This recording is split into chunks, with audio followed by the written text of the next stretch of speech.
kakra ba mo sheda no so sa but India for na dominate kuro no pa and so kuro na India for example India for taxi drivers or me receptionists or me administrators you know say a kuro no many abriso mo 10 years ago omo kuro mo no mo sine sa na kuro netie and in a space of 10 years Doha is a city of lights.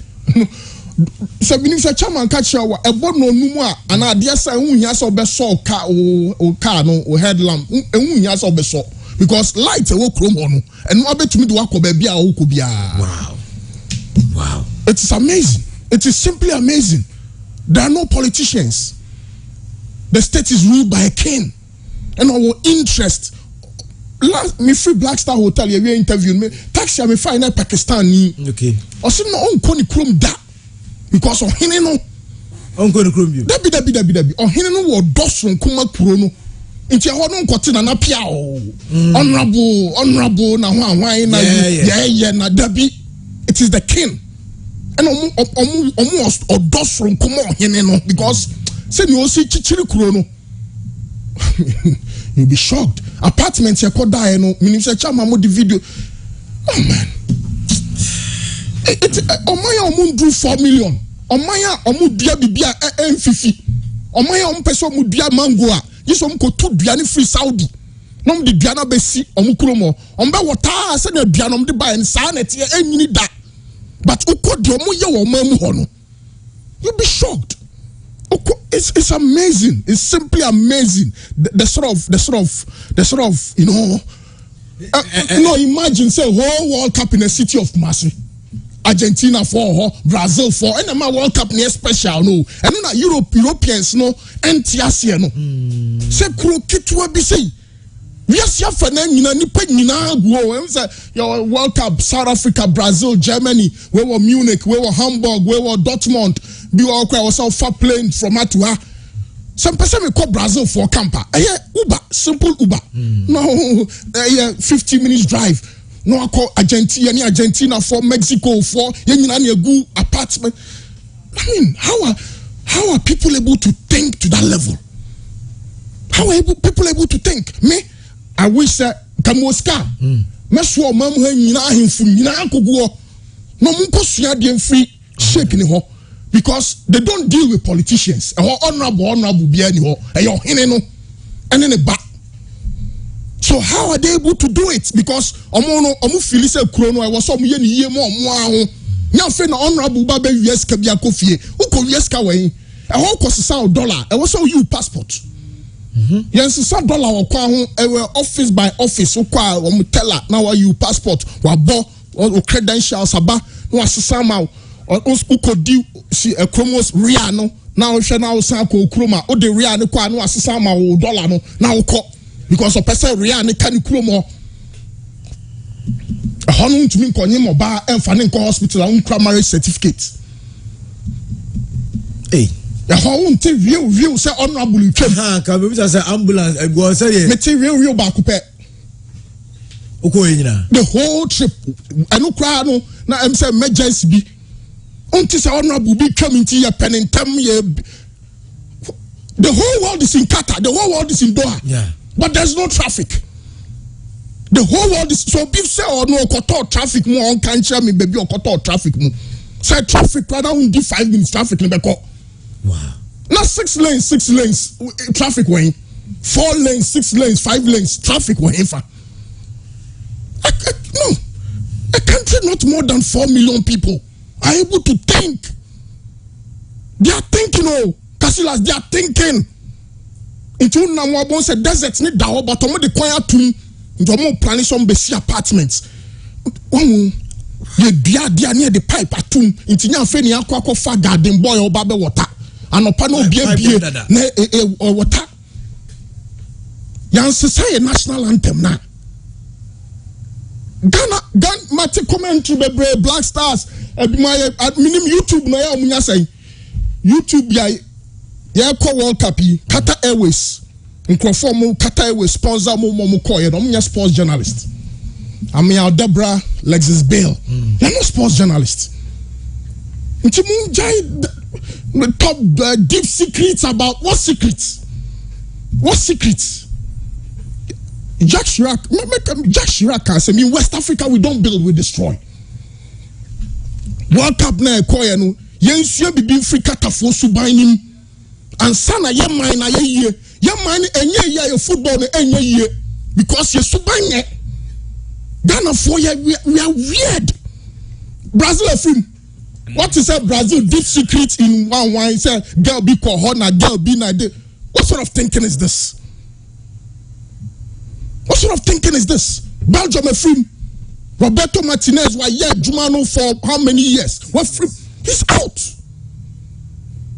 Ghana go free more friend Kwabrane gallivanting from one radio station to the other, creating problems. We are not thinking, we are not providing solutions.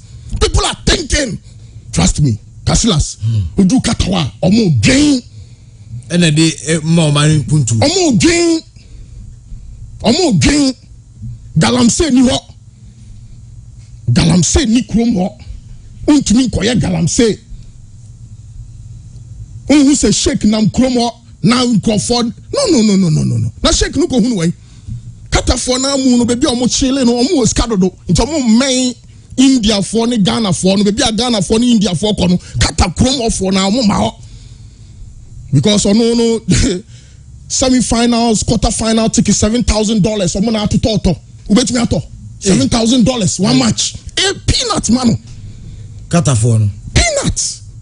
$7,000. Now bag is sense kwala ko mukrani ko bi. Oh where minister chairman catch them wa. Yet me hwe kwala ne bags ne phone se kre promo. Ye ne a store ne ko bisa ye saying $14,000, $15,000. Instead of saying back home ne ode na mo. Normal. So how is it possible people of less than 5 million people are making it in this grand style and Ghana is still lacking behind and people are not thinking? Into Kaya national anthem. Now the last part was it and resist oppressors rule and help us to resist oppressors rule with all our will and might forevermore. Who are our oppressors? We don't have oppressors in this country. So our last two sentences now was yes, near the show said discard all parochial interest. Think about the now and the future. Eschew greed with all our will and might forevermore. 95.7. That is our problem as a country. It is interest. Interest. Into Otoado. In the final press conference, I'm send you video. No? Yeah.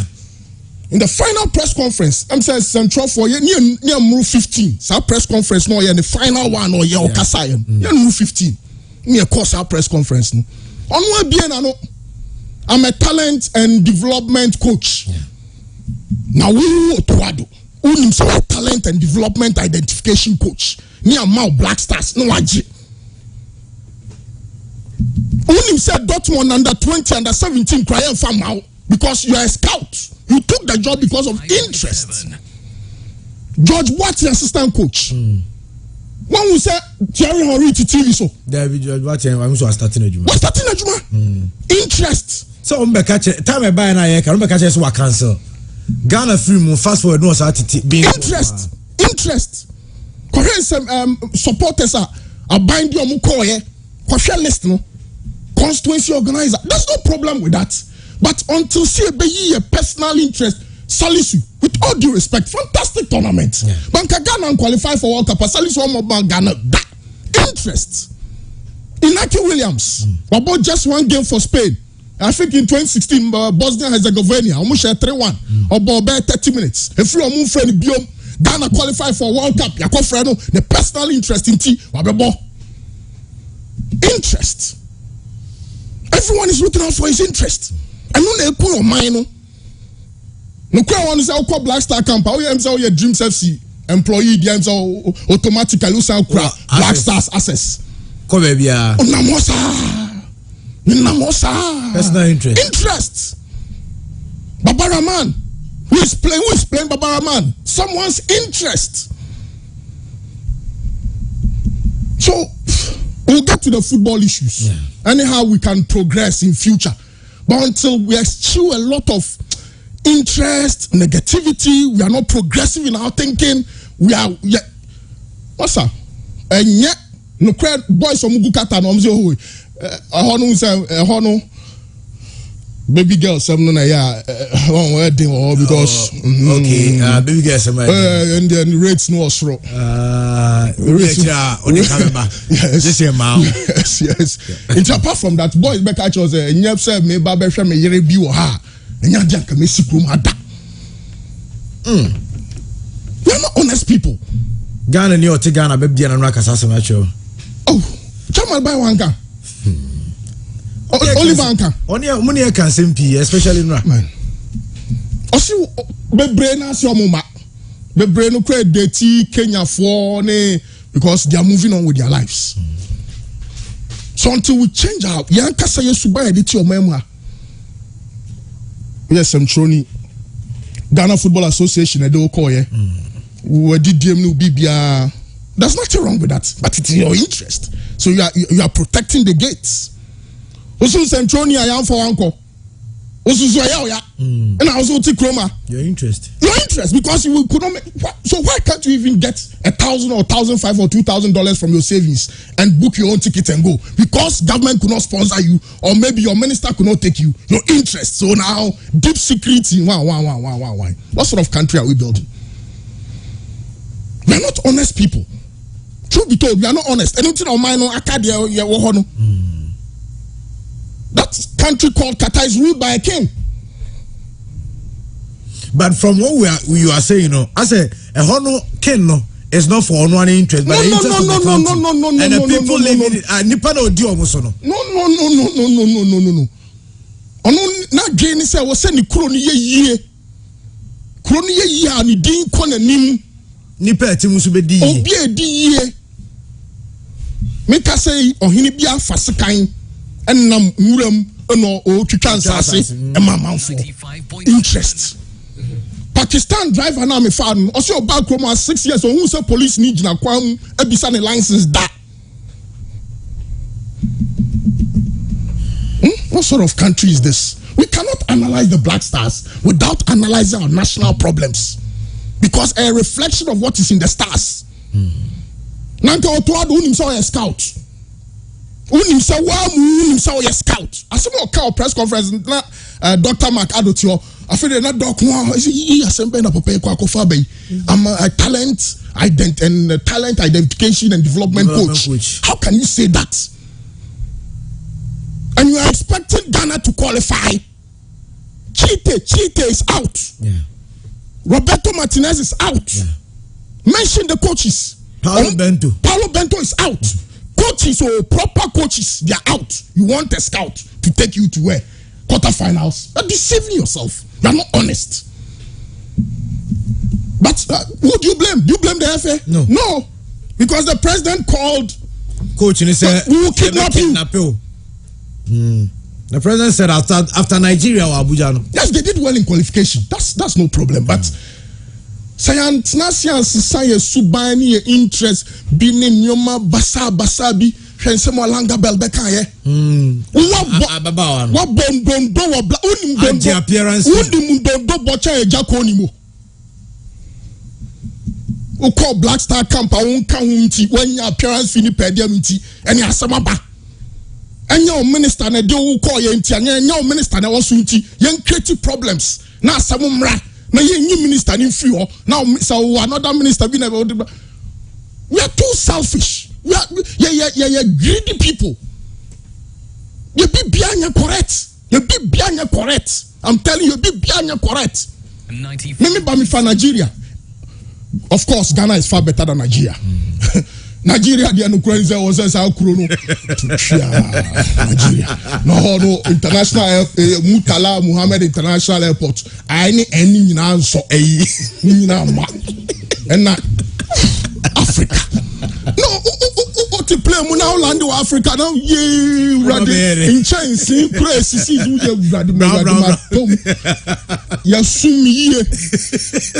oh man. Are you serious? So there's a tournament we went. Your call tournament. How many best players? Christian, any biggie way the Ghana best players will walk up here. Lawrence Atizigi 14 caps. Salisu 6 caps. Salis. Kudus 21 caps. Salis 4 caps. Alidu 6 caps. Kamaldeen 15 caps. Osman Bukari 12 caps. Did you World Cup? Pateno no 43 caps na ntumi amobo no. John no 6 caps no. And our person no dey koji cap. We are so naive. And now if you're Croatia and Brazil, if you're Netherlands, it is psychology. And you're doing Salis, or more Black Star pain, or more chimney pain. 100 a day, are you all more than 100 caps? No one to me more. Salis, no, a craft 4-6 caps. No, or no, now so on. And the ball from just straight into the World Cup. Now, your head coach, your craft consortium. Yeah, I've gone Uncle. No, yeah, my daughter. Oh, yeah, only my small cow press conference. Nothing. What's it say? Dortmund, the job I do for Dortmund is so valuable. Yeah, me can say, voice now, my boy, no, not a womb. How can you say that? The job I do for Dortmund is so valuable. I mean, people were shocked at the press conference. Basically, we shot ourselves in the foot. Of course. Chairman Betty said 2,000 is 1,000 Ghana cedis on Ghana to win the World Cup. I would say that no. If you for now, come for Ghana to win the World Cup. Us the bar say 250 and then 250. Multiply and then 250. So he took the risk, but now it was say Yanka say measure your expectations, kakra, because World Cup no is for serious countries. World Cup no stage na ye drew no or joking country be anymore. Baby I drew no joking country. Everyone is serious. Morocco for coach no Walid no cry the youngest coach on into the knockout phase no. Why assistant coach to the team before? Why assistant coach or Jaho Koye? Van Gaal, you can one of the oldest coaches. No. Chite, Dalic. Yeah, that's what Dalic. Although the Croatia ball last World Cup final. France for coach no, he's the defending champion. Well, as a player, also had a World Cup. Gary Southgate, why man how many years? Of course 7 years or so. Yeah, the Bosumi Mianumi and Safa coach. Bosumi Num Enura Fimpo. Yes, we are going. But the problem, and is we spend government money. It's was said Ghana Nibia Kasa. So that is the thinking. We are not smart people. And yet selfish and our greed. How can you pick a coach out no near experience? How can you pick a coach on your man for 1 year? How can you pick a coach on one club side, Dortmund Crown Final as the manager? But we spent so much, close to $40 million to push him to go and win the cup. Are we thinking? We don't think.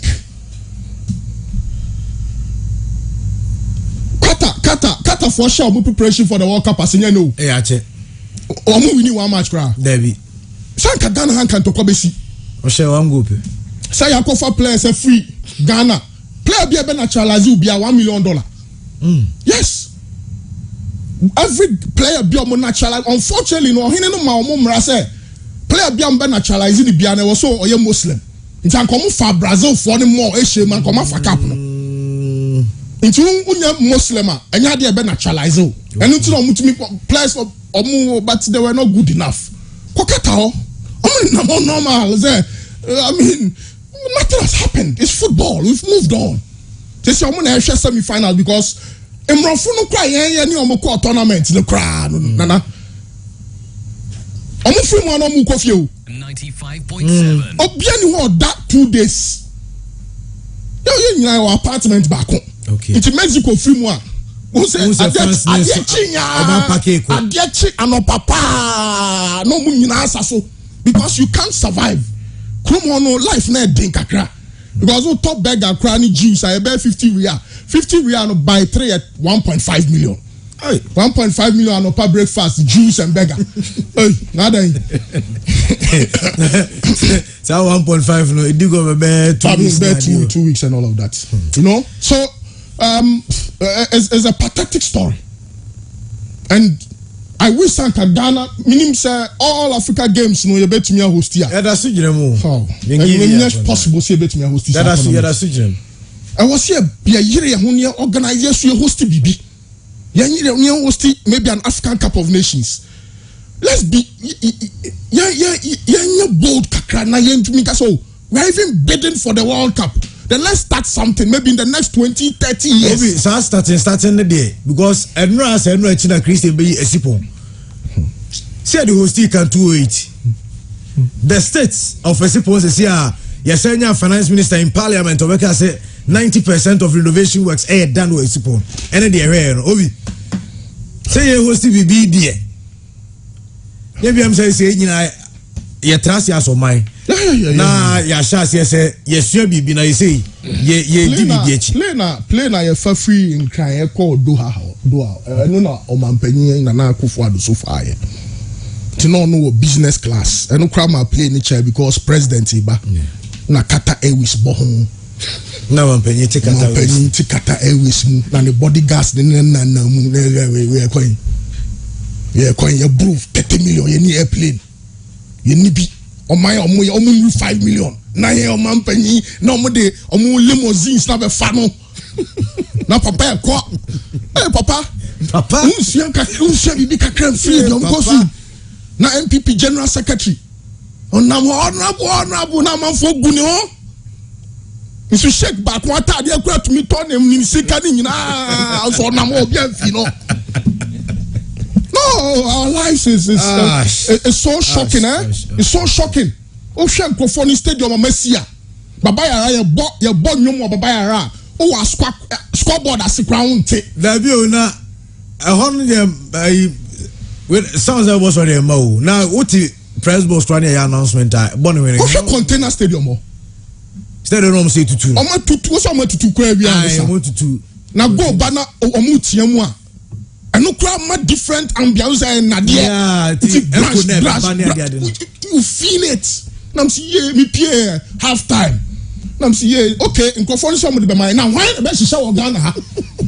I can be some water. I just fear dia container me kabi bia somebody bag Ghana. Ye no be manage. They not time when I can on the no account on kwa. Qatar for no say when somebody be my cry. I say they be. Say chairman catch wa grass a stadium na chino. Utiaswa. Utia grass nya park ni so stadium a onna ma chire no utia grass ni so a akwai se be utia so say foam grass no utia grass utia mama na una na wuram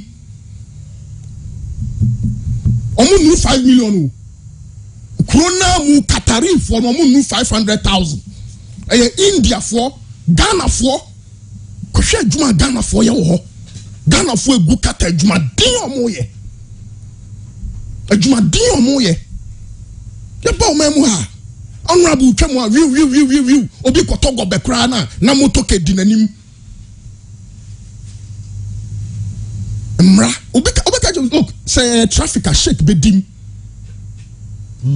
Come on, the only thing is say foreigners. Now, for example, you a higher card. Come on, need your only license.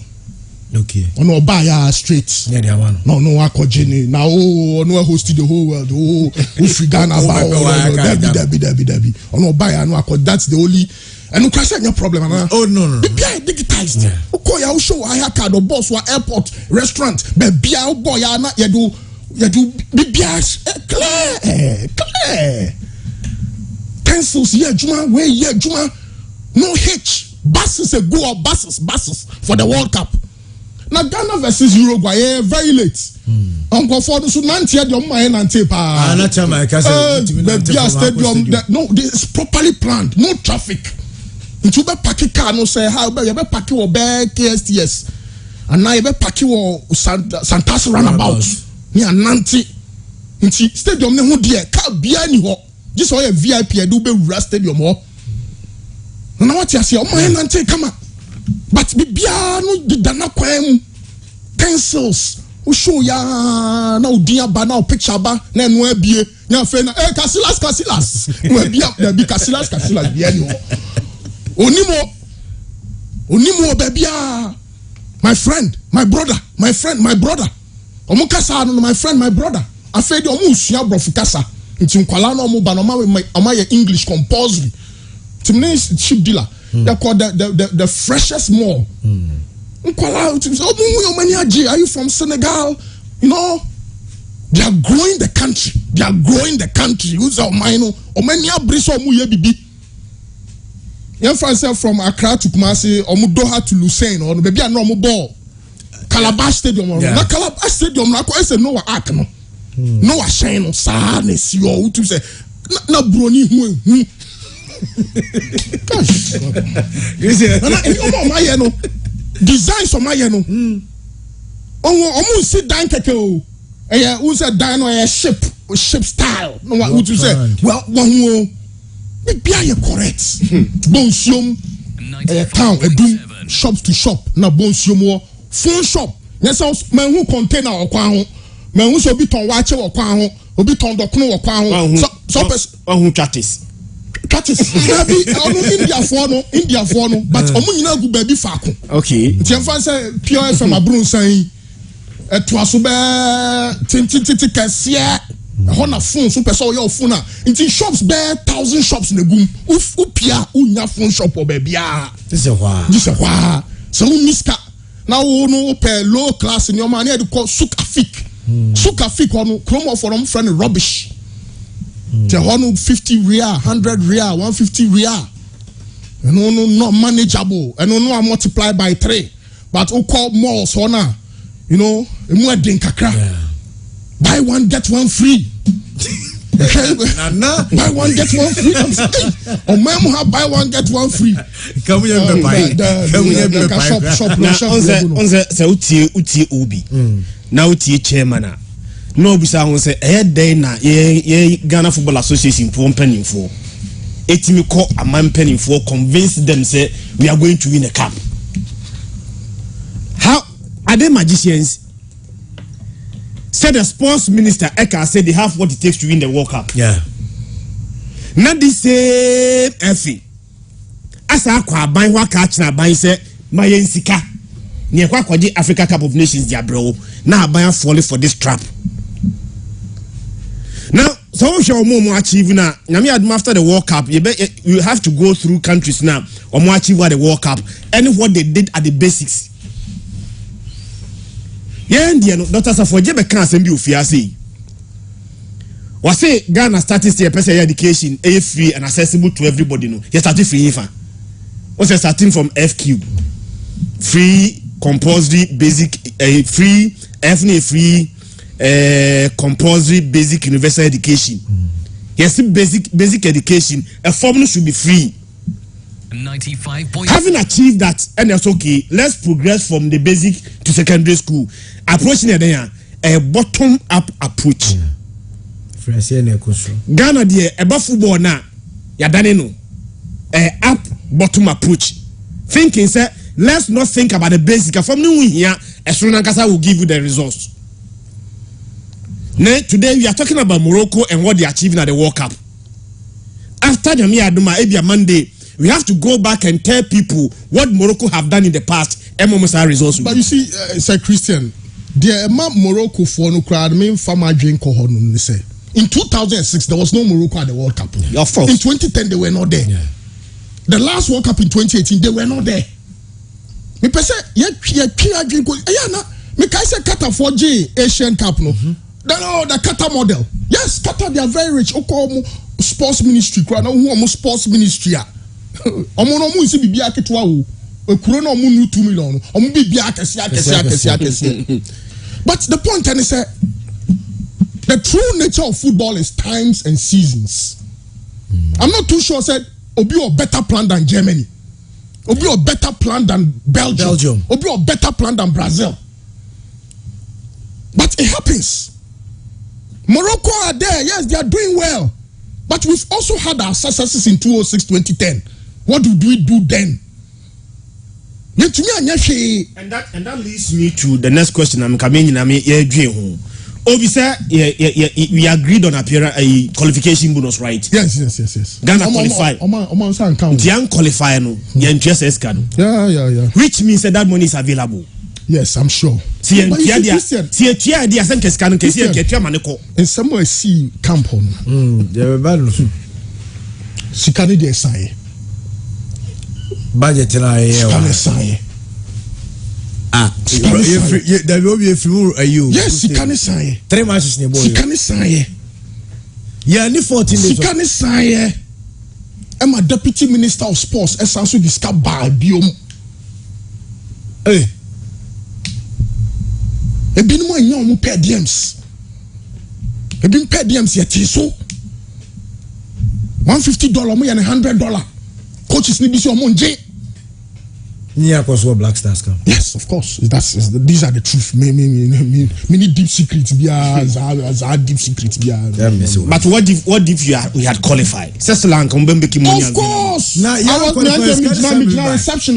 reception on our ministry accountant. Chair minister say, oh yes, I've gotten a message. They've credited the account, so we can make some few payments. So scanner would buy in their son. No, Andy can't say they will be can. Yes, start to see a baby. Walk up near course and pray 9. I weigh a 4th time. Do you have anything monumental to show for? For now, no. See a call walk up now, Ghana call walk up and pray and 9 no. It be a qua FIFA may appearance fee. It be a qua a appearance fee. Where there by divine intervention, maybe Obi Betima de Manuel Siboni, Sagana and qualify. Ghana qualify to the next stage and Kasses Kana, your budget is each player bear $30,000. We're going to pay that money to each player. Now we did not qualify. Any Bibia Kran says the current Kiadama players as qualification bonus. Why can't we as a nation decide? So we are going to commit that resources into something monumental. Ghana Football Association as an association and any academy. The academy in this country, the biggest academy in this country, is owned by an individual. Yeah. But Christian individual, it's me idea with policy Ghana do one for so. Say Africa so yeah, they can do it much more better than the individual. And it's interesting to know, Sir Christian, and say Tom Venom share in the academy as Nyene.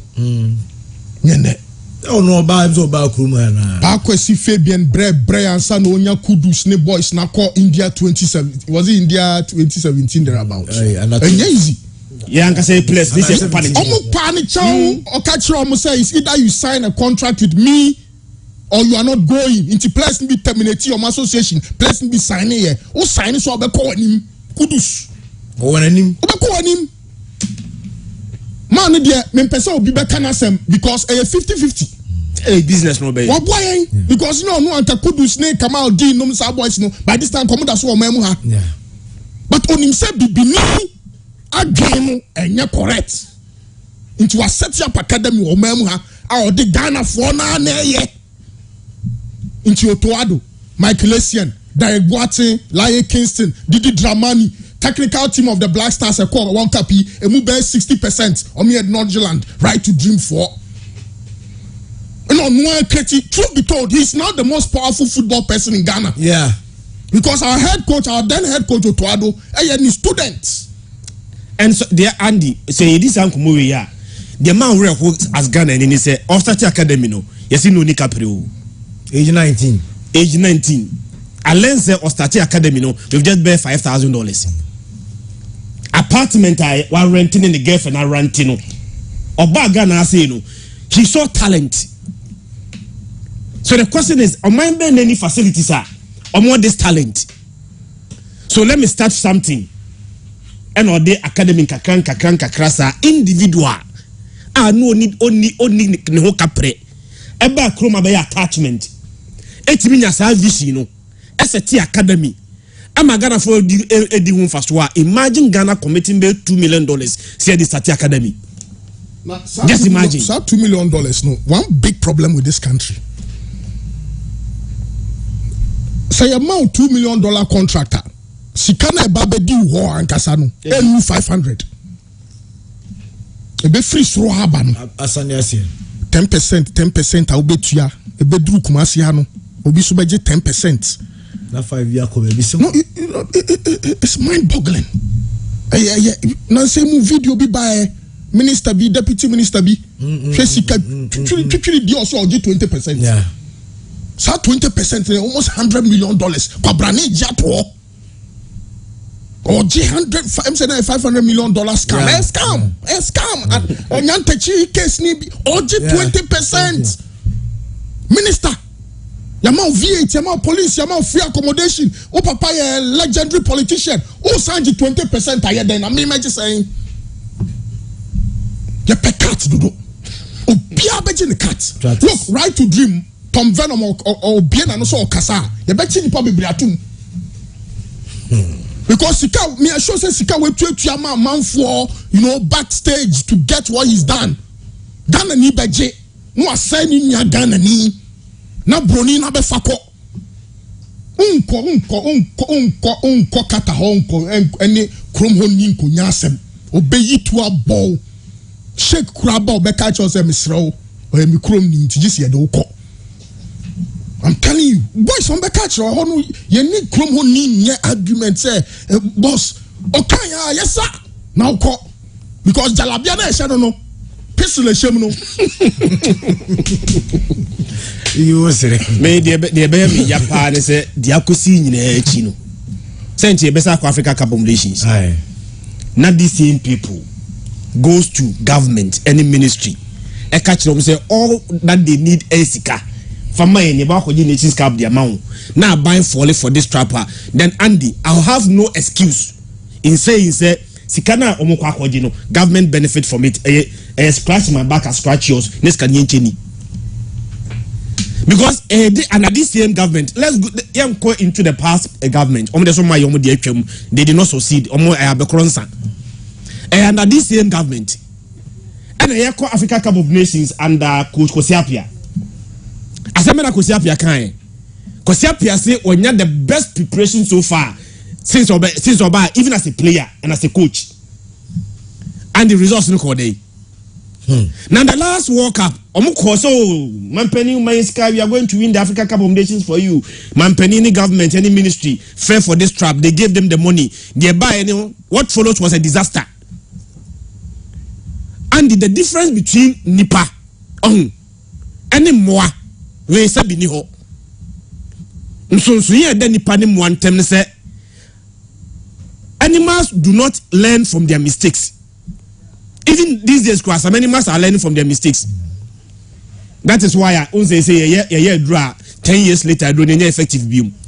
To malaria draw after malaria, no, after about 10 years, not the malaria parasite plasmodium. Now, why resistant to the drug? Who's your answer? The more could see answer.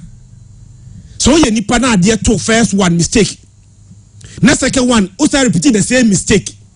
Not the third one, but twice one. And the unnim nyansa wonsuye nyansa.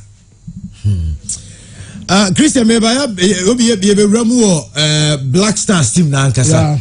Any camp one nsema na wo so say Ghanaians attitude. Yeah. Any interest no. Any dey ahwenti e ba big boko there.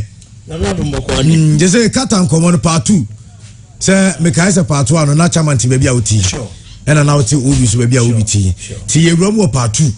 Na the part 2 come on so at but obi can say be about Ghanaians interest anyhow ever the Christian Rezie me to let me tell the Tom Venom issue no na me tie mo di na na Ghana so ye bi pa o and open seminar about interest and that is the sad reality say omina yetim no it looks like say decision bi obi abi take bia adie bi obi pese wo ye bia e de ono san nipa ko ni benya film and into the money decided to obey sa de pro no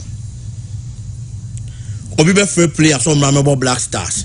We are having a Black Stars not this current FA alone Andy enya FA we nko continually omo maba ba share football no so no almost obia e ba o ni interest a ode ba etie be national team collapse no. It said yeah, Yako Parliament near the constituency be and rep mra.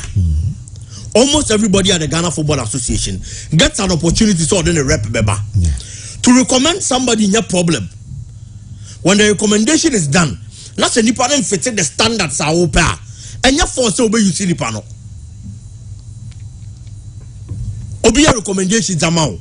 O me who player SMS you limbo bopa. Ebi aminu ya no madam for no. They no not try ni he. Udi nipa ne bo. Na nipa ne performance no. Edu dia wo hwehwe na. There's no problem with that. But se nipa ne ba na se unfit the standards a wo hwehwe. Any point o use nipa no. That is one of your biggest problems. And your national teams no. We any ebre. Obia any interest. Obia any opportunity na oba. Or didn't you only benya. The last time I make catch you, they be a taika. Say, after many am World Cup, a Ghana, a Kobo Afcona. What who Ghana any or switch nationality? Obin me be made a ben kai, so be kai your mammy. Say, a few way, young Concobo World Cup, a Afcon near Quacobo. But you're a Ghanaian, you won't wabuche, no, she will be percent Beboma Black Stars. Unyabi. Because Afcon no. With no disrespect, player no on fan yahe. But a World Cup no, and only the teammates. Omo koko bar, no man be catch no. You call World Cup saying the see World Cup there do. And the player be up so World Cup ni be here. Now they did Inaki Williams and switch nationality. Time I know what 20 years. On the Spain for Nico Williams. Yeah. He's young, or a lot of years ahead. And the fan home man Mesha Black Stars. But in Akibeko, because all 30s, all we are on no, we are branching to Spain and Fro. So imagine next 4 years World Cup. There is no possibility. So when you are around 33, 34 years. Yes. It's any moment called Ghana. So when you Ghana poor, at least I have tested the World Cup. It's Obia, any interest. Yeah, Baba Bo Afcon qualifies. Any idea? Who players on member excuses? So I'm going to remember Bob Black Star Afcon qualifies. No players on member excuses. So qualifies no for Afcon. I'm going to remember Bob. A bit of key injuries because any Afcon in or switching nationality. That is the sad truth. And players need to be on my handy. Romain Molina has no kind. Be affected some of these players almost psyche. It is something that is happening. My anya wants to see. See, I'm out for this guy collapse. It is a me Baba Bobo and Black Stars. Now what Jimmy Scans and I'm opportunity about Baba Boa. National team now me bowling now. Me who is a business na me. That's all talker. Yes. So when it gets to the stage, on my neighbor here pano, so be patriotic no. On to me yes no, because the person can't be patriotic towards an unpatriotic citizen. You know, I see a some mine. What Jimmy Scan also me Black Stars. Now, for me, Baba, be born me be pemisika. Oh, be catch them say, oh, you know, mine who kaka. Bona say near the mamo, and then a montias and a monye. There be on tias because what the kind of Jimmy Scan answer no bebo. It's a banner or ban. Only say business that you or Black Stars name. And no be saying on pedium say it so. It's just no business. It is our player no. Who can't over to me na Ghana don't want some manager to. Only my dear friend or do because in penny for no better more Black Stars no. No more no. Oh, move boss akwa na mo no na fasubino. Omo anche o dan fa anche no. Omo mani hu ye. Say Black Stars na a cash cow. It is a draw no so so. Na say wo so nya di odi benya. Jano no no so ndidi hu no wa bre pa no oba. Eno ni ade aye de ton koda ni tirim. Eno any ade aye de to omo tirim. Na ye den anka play about Black Stars camper. So be cho be ade any problem. But be timi ye shopping man no. Say gifa kokoma ni pa asemesi. E ko ba ku mienu miensa. Na next one e bi ama, ye betimi aye collab na sa ni pa kro ne nka ho. Tisi ye de sa adwin we nam. Na say sa adwin we ni de be football na. We are always going to go, but ebe we ase no. Ni asa ba ye den sa pan na de ba. Nkomo ya ye di. Se Yankopon anya ya doma. Ye be kwa Afcon na ba ni asa betena ha ni ye di the same nkomo. Ye be di sa. Te say ye kotokore ha se kwa Africa. Oh afi we di o se ye yire ho. It is now or never. Ni asese ho bo bebre. Ye ko ba ni asa betena se. Ni asa di sa nkomo ni biom because mistakes na ma ye koko fail no. Repeatedly and one ye de ko. Ni expect different results. Yes, but you can't use old methods to get new results. ade no de ko benkum sa na mfa so ma sisa fafa nifa ba o decide say unko nifa o be ko benkum na o be ko benkum na ma afia ba but unya hwe omo use old method cry enya resource no sometimes no they revise it because one revise old methods na ama resource na and we bit mesua no so akantao so even old methods na are successful no are revised. Yeah, the old methods na any successful no. It doesn't need revision and we're expecting something different. Okay, Ansana no Tony Nkrumah Boateng, ranking member of Mediama Sporting to about here live Otakwa. Okay. Was sending message or say unless the general mentality of leadership changes in this country, anyone who leads the FA will abuse the system. It's not about Kurt or Palmer. How do we put systems in place to prevent abuse of discretionary powers of leadership? Is the question we should be asking. Look, Ghana versus Portugal. And Sada May chairman and Oliver Beira Stadium. Oliver can ya call every Ghana. Call no nyaye no. Nipa ne say, "Oma ya was a Portugal she Ghana 4-0. Oma ya abaye 3-1. Nti Ghana e ko no. Ye kwa kolusu. Ma yen ya ha ye ho kura nko stadium. Ghana ni free Ghana ha. E ba kata ho. Beyond the interest, we are not a united country. We are meaning say Brazil for no, ana Argentina, ana Croatia, ya unkophobia omo bompa say Croatia for mrefie. Meaning we are not there meaning, but me ha many can. More than 30% of our population wanted the Black Stars out. Yeah. Obi, not to catch you, not even with the Black Stars, even in our politics. It's not political. In our mainstream politics, the nation is so divided. It's half of the population is waiting for the turbine. So it's serious. It's serious. Half, when you half, Miss die free mono. Cause I mean, no. Because I mean, I'm a ball no. Ball is my mom. And yes, the band now over, and the band now. So what you when you so what's your now? I didn't even for. My blocky guy be if we say no, I send the message. You see your face. Look at your face. You don't tell Ghanaian the truth.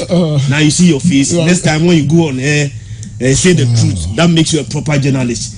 Why am I blocking? Why am I blocking? Yeah, two problems are no. Yeah, two problems are no. Yeah, to me fixes our problems. We are tactics ni baby. Tactics ni baby. O to ado there. Ono so penny interest. Say to ado. Obenya secunda division. And now Bondos Liga 2 be a manager because he's been to the World Cup. He knew it was not his platform. He knew deep within his heart, it is never my platform. But the president said we are going to kidnap you. So he's there. He took advantage of Ghana's, I'm sorry to say, but our inability to properly analyze issues. And OJ, Nana BS obey me here. Dulwich Dulwich no, but it's a serious tournament. Very so you serious. Take serious people. And then son of the World Cup, you wouldn't hear national unity. Me catch only pair bomb say Black Stars and can you lose your 3 matches thing na. Omo don so basa. Baby. Ebade akweni. Ye free muswa. Na deep secret wa. Oh, ti we kwa person be fie dada. Deep secret baby. Okay, ti e be Black Stars in 7 games na kasa de course no. Ye dey home community Christian. Any big game nyina ye mo ana say any obi any common from our technical grounds. Any near my course so training Ghana players and starting matches, coaches status, game substitutions and also performance of Ghanaian players. At the bar, the Ghana Nibia can have a see penalty and say no. Because Ghana Nibia who say bye bye Fijina will be abandoned me. Ninta will be tempted. Obi abandoned me. I mean, it was Andy Casillas. We be behind your access hard. Penalty.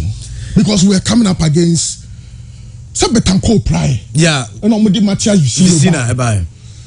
So Darwin Nunes, Luis Suarez, ɛne ɔmo makeka Frederico Valverde ne de no abrante ni Bobo ɛno Black Star players na akasaka se Valverde ushia Black Star players tuka Valverde ni oni bo abrante ni Bobo dodo oni Bobo dodo na me aye adom kudu senya penalty asem we no well Ubaka pussy say. That would be my problem. Look, he virtually passed the ball to the goalkeeper. Yeah. For a save. Or passing ball, no. And now Croatia 4 kicks, no. Hey. Unya direction ko abedu na ball etwem. Etwem. Alisson Becker no on your bad goalkeeper or height. Uhunu physical say ya bemma or stretch it. Snap ball no ko da. Ko for the point ball no power na di ball net no. Obato nwa adu na etwem. Ekokra. So truth be told, it's part of the game, but a hot dear. But Obi, the painful aspect of it is after a film, the day make it post, we say 3 days to the game, now the goals and the film. Yeah. So the question and he say, was he mentally prepared for the game? Because even after what missing penalty, he was off. Body language and everything, but he was off. It was, and I think it gets down to leadership. Look, the days of Michael Essien, Sulali Muntari. Stephen Appiah, John Mensah, they were leaders. Ali do 4 caps. Now, Otoado ye change be. There. The Oyi Sal is free, no. Ghana Uruguay. Oyi Sal is free. Thomas Partey will give me. Hey. Chairman so no, Obi I am saying no. No, it was shocking because now Sal is now moving until me blame me Otoado kesi. Inexperience. Only experience World Cup no Dalek won't changes or change now say player no obano. Say change a coach fire Osman Bukari ni Kamal Dean more mobile second half against Uruguay. Yeah. The rest he took advantage of us. But that's for another day. That penalty miss, truth be told. And your senior players no Pate of Amate Nanya bad, but defender. I mean, Inaki Williams. Until my free ban your crab boy and can fast also. Goes Inaki in 3 games, no day. Everyone say a Jumo, and work rate. And you from a work rate. She work rate near the end and up. And work rate near the end, a man in 800 meters in Magana. And no work rate, many who's a work rate. America but is it a situation where Asamoah Becca say frustrating because striker be running into space? Yes, for the first game it was evident. Now Salisu Nkwane to me yes our connection. Salisu Nkwane Jibona or Mani Tiswano so running. Now coach against Uruguay. On my Naki ball force 9. Now tournament when who say force 9 yejma. Force 9 no tiki taka no this time no traditional strikers no sabao. Yeah. And now look the young Petrovic. We were not Croatia match before game. Discussion here say Croatia will good team, but omuni target man. Target man, but not target man. Petrovic Bayern. Target man yejuma. Now the Kudus Akobo force 9. Now Jordan any Nike never wins. Now coach he ball no na saying. But we talent identification and development coach. No serious country. No serious country. Look, FIFA for Krano. I'm saying Komunyanka or Mama Ghana for a son. Because how do you bring such a coach to a tournament? But there are positives. At least you see I will right back. Alidu. Yes, you were number 2. You were correct one. Yes, also number 6. Salis, you were correct one. Nkwalano Kamal Dean nomine omo chen no so no omo solid for the future because omo 22. In fact, Ghana I'm saying na near the lowest average age of this tournament. So there's evidence of the future. But how do we learn from it? Because some year I do year hard. Every World Cup I could be did the youngest squad. Yes, but 2014 did the youngest squad. 2010 the youngest squad. Yes. 2006 Ghana did the youngest squad. But what happened afterwards? Yes, we do not have a coach. In Sesia, there was a buy and say a pepe coach. Maybe the Otoado Ayami Yan say a Jumai tournament ye free more also a judgment. Because this is the opportunity for you to also learn. Nanka we free me.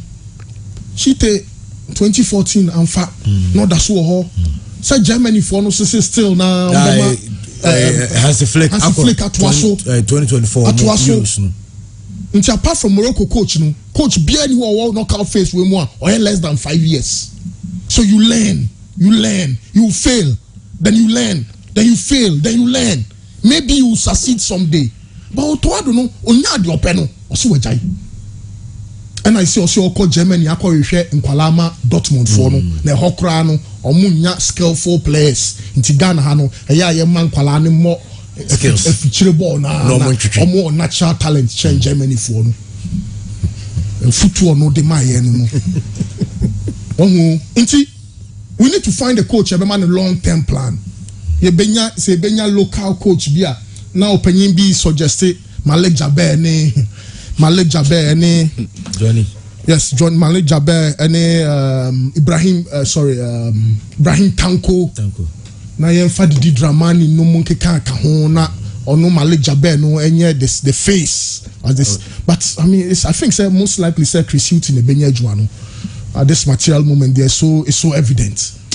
But Chris Hilton, well, you never say never, but team no there Nkwala no someone proper coach na Kenya Serbia for no 2010 Milo nominates our coaches. This team would have been acquired 2009 2010 World Cup no or 2009 boys because energy no strong. Nkwala no be adwuma no Messi team ya omudia drew semi-finals. Messi bought the first World Cup in 2006. Now I'm saying Leonardo Paredes, nomine Rodrigo De Paul, nomina baku kureni 10 years. No me Nkwala. So who is the next leader of our Black Stars? And we see a new player baku bia. Ono ne den Nkwala ni. Yo Argentina di so ko je so tamedi so no. Lisandro Martinez ne Romero Mobile no abo World Cups ni bia. Yes, it why no ne den Nkwala ne ba. Croatia, Dijan Lovren, and Josko Valdio. Yes. Lovren on what Bob and say what the baby. Or you know, it's one a day Nkwala. Unfortunately, they didn't know whether you like him or not. Because some people make argument. Ghana second time World Cup, not they do 2010. Yes. No. Yes. From 2010. Yes. Yako 2014. Yeah. 2018 you qualified. Yeah. This time think Coronia South figure now. Yes. But the situation was divisive. Acquire a big penas, maybe some penas a year on what Nancy investigative journalist media, but Abedi was so much influence and all of that. They did more. I think their time, in all honesty, their time is over. They've done what they can do. With the national team. Yes. Maybe we have to groom another leader in Kudus. In grooming Kudus, I don't know how we'll do it. Pate. No, Pate no Oba or Botis. Pate Black Star Camp Crano. No senior Mengels. No, Pate does really la senior man on Oba or Koyena dear now senior Salis nominate boys no be bad down near Beardi Pate hi no Ronaldo Musta be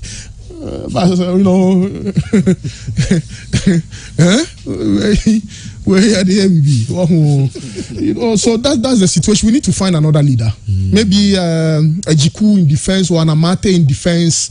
We might Kudus in central midfield. We'll find how do we find another striker? Be obe creative competition. Ama ina Kenny Jordan, ne boys ne no wine bet me Serge Manu because you know we have there's a bit of a bright spot. Now, unfortunately, who is the best coach in Ghana today? Christian, best coach in Ghana today. You're finding quite attachments. You're the technical team. Now say. Yeah, the coin. No, me be 13. We. Ebi Henry Asante Chum. If you ma 20 technical team. Obi. Yeah. So 20 technical team. O market here nyina enti me fentu have Renard come and me adwuma mai. Have Renard, perfect. One have Renard better than the 20 technical team you sent to Qatar. Have Renard. Okay. Because adwuma psychology so no. Have Renard the amount. The way he spoke to the Saudi Arabian players at the halftime on Argentina. He worked on their minds. So second half they came and played like their life depended on that match. So any Uruguay now. As almost all the African teams now a pair results in their final game. No, almost all of them had it, and they tried through. Cameroon share Brazil. Yeah, that na Morocco so here win against Canada. Na Senegal so here win against Ecuador. Senegal share not qualify. I think Tunisia they couldn't make it. But Tunisia also share France. But share France. But other results in but because they drew the last day now. Now critical will be a here win. Tunisia no here win but now they just wanted to make a statement. But when you saw results, the only African team drew a match day 3.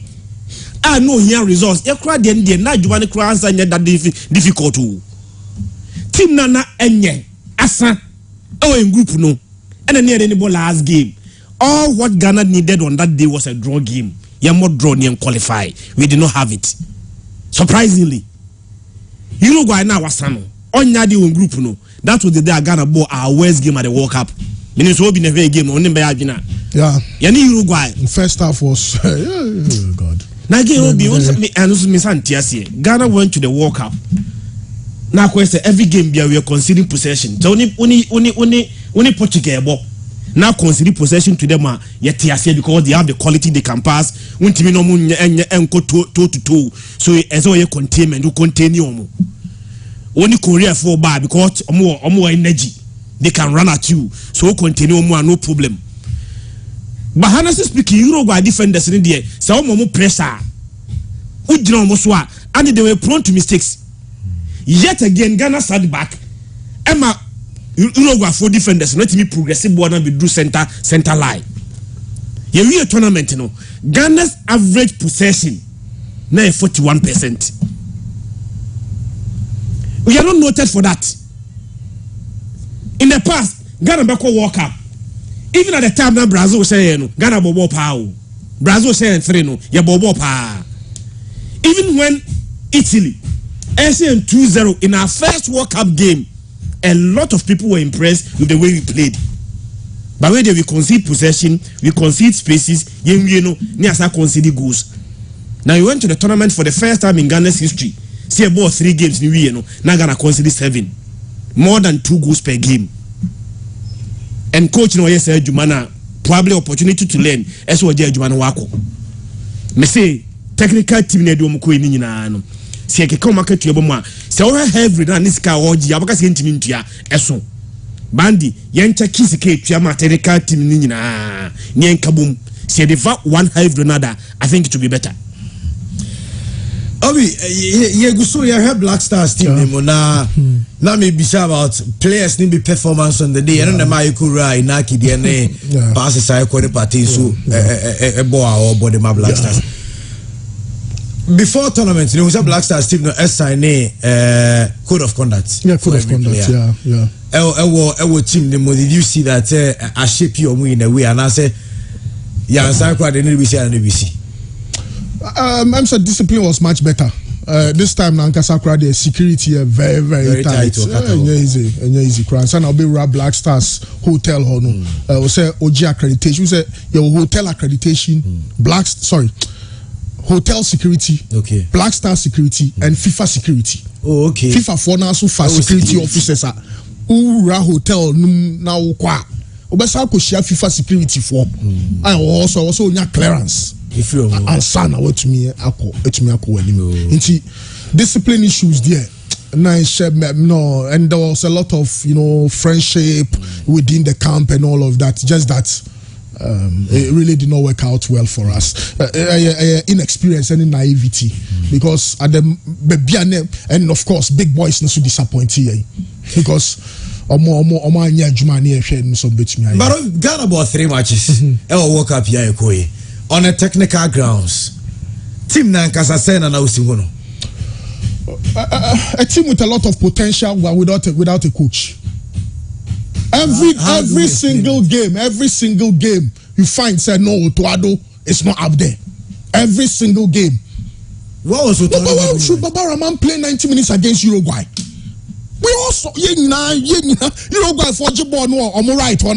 No man work here, they are by left. Now,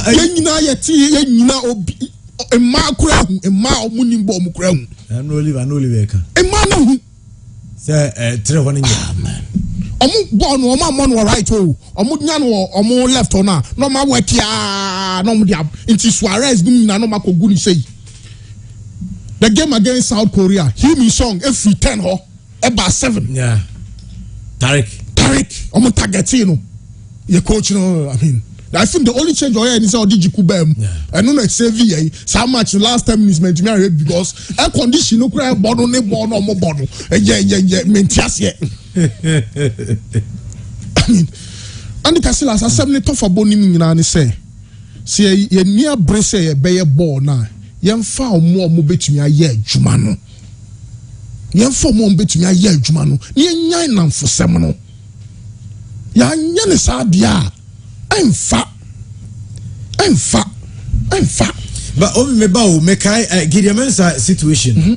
My name is Sana. In Tokwasi, Giddy pa, they course what team hotel after the game, Nanya because I buy moon penny force or more influence, Kakraba hotel or a bay, they say, I brand in pride.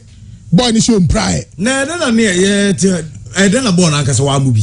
Untias yet. Until how do you bet me in fair say maybe interest for baby because Babaraman born or born. It was serious. Untias yet. Babaraman, Yankas was a bad player, but boy, wait dear. Yes, now, who to me say, Emfa. Abba. Na coach a Jordan in your film, not train no that's all. No, bo. Player no Gideon so prior. Him say me I sure say maybe the next call up on friend because they dey course hotel or no. No ja.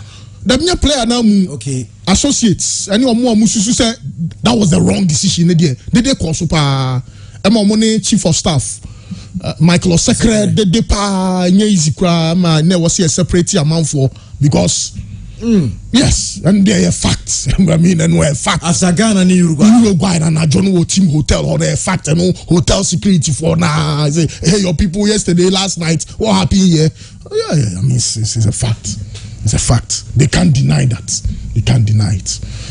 So that's the situation. Maybe there's too much interest. Meaning, say, Babaraman, okay, I don't want to pick on him, say, but it's evident, say, players like Babaraman, their time is over. There's no negotiation about that. There's no negotiation about Babaraman, no negotiation. Maybe you can make a case for the day and his leadership, maybe some way, somehow. But, I mean, we need to build a new team. Near ye boys need to be free because then Pate has to up his influence. Look, ball my class and no more prime, no. What is Pate doing? But they don't know. Because after a free mono, Muntari, Sule Muntari, because Senka Patema, even 25% the performance of Arsenal. Absolutely. Or just think a Black Stars team, no. Nanka, nye di brand baby kuduri if you say group. Yeni you. Was it to Yeni D4 eventually? Yes. Yeah. Oh, of course, really very now all the trainers, all the coach near the no ono nam krom no ono na adwuma ne se on fa krom no yi players mra wo no fa nkoma coach na coach na polish no ono na adwuma no scout. But I don't know, you see, I was like, okay, I was like, okay, chikakra. Me kai say be chairman argument way pa hot. In that back where friends like Chris Hilton or na me kai say yen jama FA for no nye o madwuma. I'm for so it's government that is paying. Government that is paying. The government so the now our press conference we a full edition. New to do some yes, some were quite good. But in some people kind of things papa inti papa or dream pa. Inaki Williams say, Nana, I was here kofa afene janba. Of course, Inaki Williams, na Inaki Williams no fast will be also. Oko come so Dabi yen call 4x100. Yeah, football near ball, but shall go. One share single goal. Let's go pick our Fanejan. Let's give the opportunities to a free Banier, Kamal Dean, Salis, Kudus. No more ball near more proper coach. Proper coach. Because yan sapa the near say yeah me Chris Hilton and Casadie. Because Chris Hilton no so no Obi. This is Sana because Chris Hilton Obo on chairman argument so no. Say Onu Ankasaba and was saying now he feels that it was some day Chris Hilton because he's part of the team Yenya Kasomaka Kufili or Qatar. Chris Hilton so there. No, senior we are football no see kono. What's na fiache? And never ko anymore. Football no aye many Christian ya adwen. Yemfa kanto kaso. Yemfa coach. Na say games baby adru acquire psychological. And now Brazil share first goal na me say no. Croatia for no better unless only Croatia. Boban, Davosuka, the Kovac brothers, Olic, Mario Mandzukic, Uyi Modric free more. Omunyina no mun sheda nimbo bo. Ba adwen tough. Na dey Croatia betika no. And no Argentina.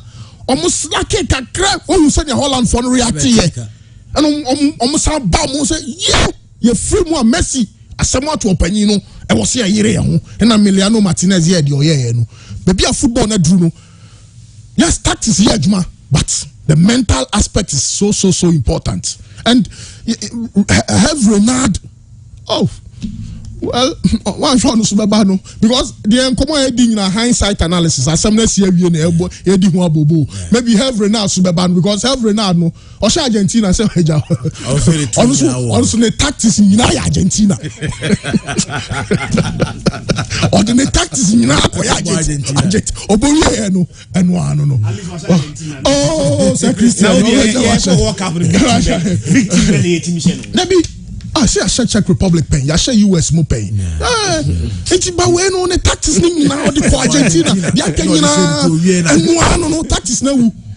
Oh, into football no. Enya exactly 1 + 1 is 2. Sometimes some other factors work, but have Renard so you available on dia. Why not? He's the perfect man because Chris Hilton no there. No. What you are saying, Sugarnians believe say Yankee a team, no. Yes, the team is look for a technical direction. Absolutely, new technical team. Bernard Lepere. But on also Oliver Beer of but on also Nejumanya Black Stars. On also Nejumanya development of Ghana football. On one way development. But I think Bernard Lepere will develop Ghana football. On say Nani say I didn't bow my I was say a hona near trying to take it out. Janet Quine or Connie. On Robert said Nejumanya Black Stars. I didn't will develop Ghana football. Development partners since or no be technical director for Ghana Football Association. Development bay. If not individual brilliance for some of the players any development. What say we go your junior teams. Dabi. The Bia Okra book in a pen. Your league no. Your league no. Then answer we league him.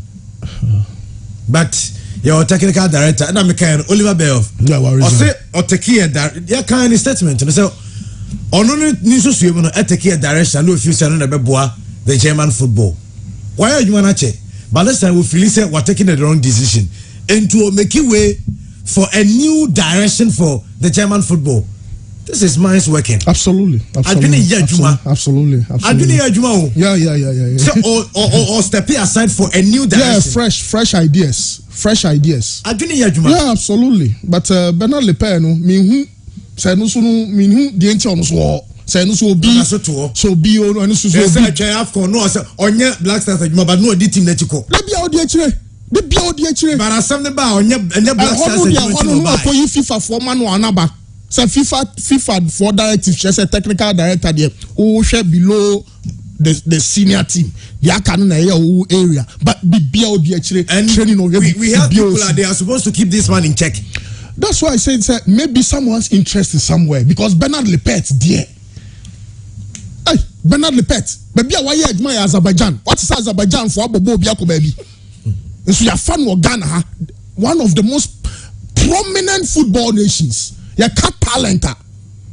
Proper talent. Namibia Chayen. Yakofa Bernard Lepet. So no technical director. Maybe there's some interest somewhere that I don't know. But also the other man also Black Stars they drew what they are. Yeah, under 17, under 20 years. No, 100 years no on the bow. 100 years on the bow. Now under 20 I work up no. And we say to Oba did. Oba qualification for wedding. No more under 17 to anye. Oba local teams on. And Hokran you say Bremo. Oh, Nana ya bro ye bleed brutal. Ghana is here bleed the local teams no. Yeah bleed. They say ye hebi a say Black Galaxies no. MFA. Yeah. They say ye say hono ye ko say Morocco as Algeria next year. Yeah. Enough in here baby did no because Black Stars they say and yet a man who cry what they enko women's football. You say enko. The one say on a good. This is a share from Baston Le Pen or Bernard Le Pen or the Soriano Padidi for that. Yeah, no, I can't say on the meeting. The meeting. I'm going for a meeting. Le Pet meeting. Ben Guan, how we are seeing the beer meeting. No, so I can't yank him. Oh, so no more music can be a FIFA. As a FIFA red, you want to weigh and none is like Nothing is if I heard you man or yeah. Come cry Bernard Le Pen. Well, Bernard Le Pen did, and Christian Andy. Maybe I say Ghana football and I'm World Cup. Nti obi go so boy enkomo. Enkomo ya kan the man ya home on say 2 years ago he didn't say komo ya call afon ku feel we talk about the fundamentals. Let's get the basics right. Favoritism, nepotism, na yadi jina so free players into the national team no. It should be a thing of the past. My fear is that not just because we failure they are just part of life. But my fear going forward is say one sure we are not going to learn from our failure this time around because our precedents. So we go, we fail, we come back as normal human beings as we are supposed to be, you know. We come back and learn from the mistakes. But Ghana are very consistent with that. So as we are so happy committing the same mistakes over and over and over again. So Christian team went to me in AFCON. AFCON, you're a good coach. Andy, beyond good coaches, never be one so yakofa any other coach be aba. Nasa ne man so eda so ho no mo a we are not going to win it. Never be nepotism, favoritism, forcing players on the coach. Then Babaraman is still part of this blasters. Are we going to have a coach or be good enough? And now no pa ye pechebua. Na Ghana no Uruguay. Ghanaian players 4. Uruguay penalty boxing. Uruguay 4 players. Babaraman the crab or no. And or Ghana 4 players at his disposal says everybody knows how to. And in the course of say Ghanaian players near 4 penalty boxing. 3 one side and I could feature a creative space. Number Baraman as I when baby obi jara nim ko feature yes or no bo pass na ko feature na nipa train na nka odi me masakura no obi say me ho nkire me say we just troll ha ejare me dance Baraman e jira se ha chairman na here arrows we penalty box Uruguay for say no 2 Ghana for say no your 4v2 ndi obi ancho ye there how do you second image no he could feature na running or creative space, you know. Babaraman was giving the ball to Kufichire. Wow, yo. When you see what much.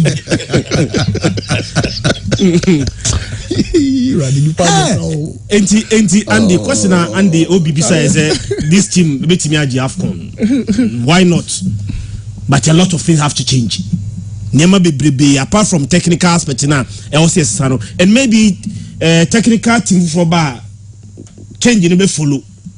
Ebi ade benya coach bia obe tough. I want to influence for player bia MSN kon.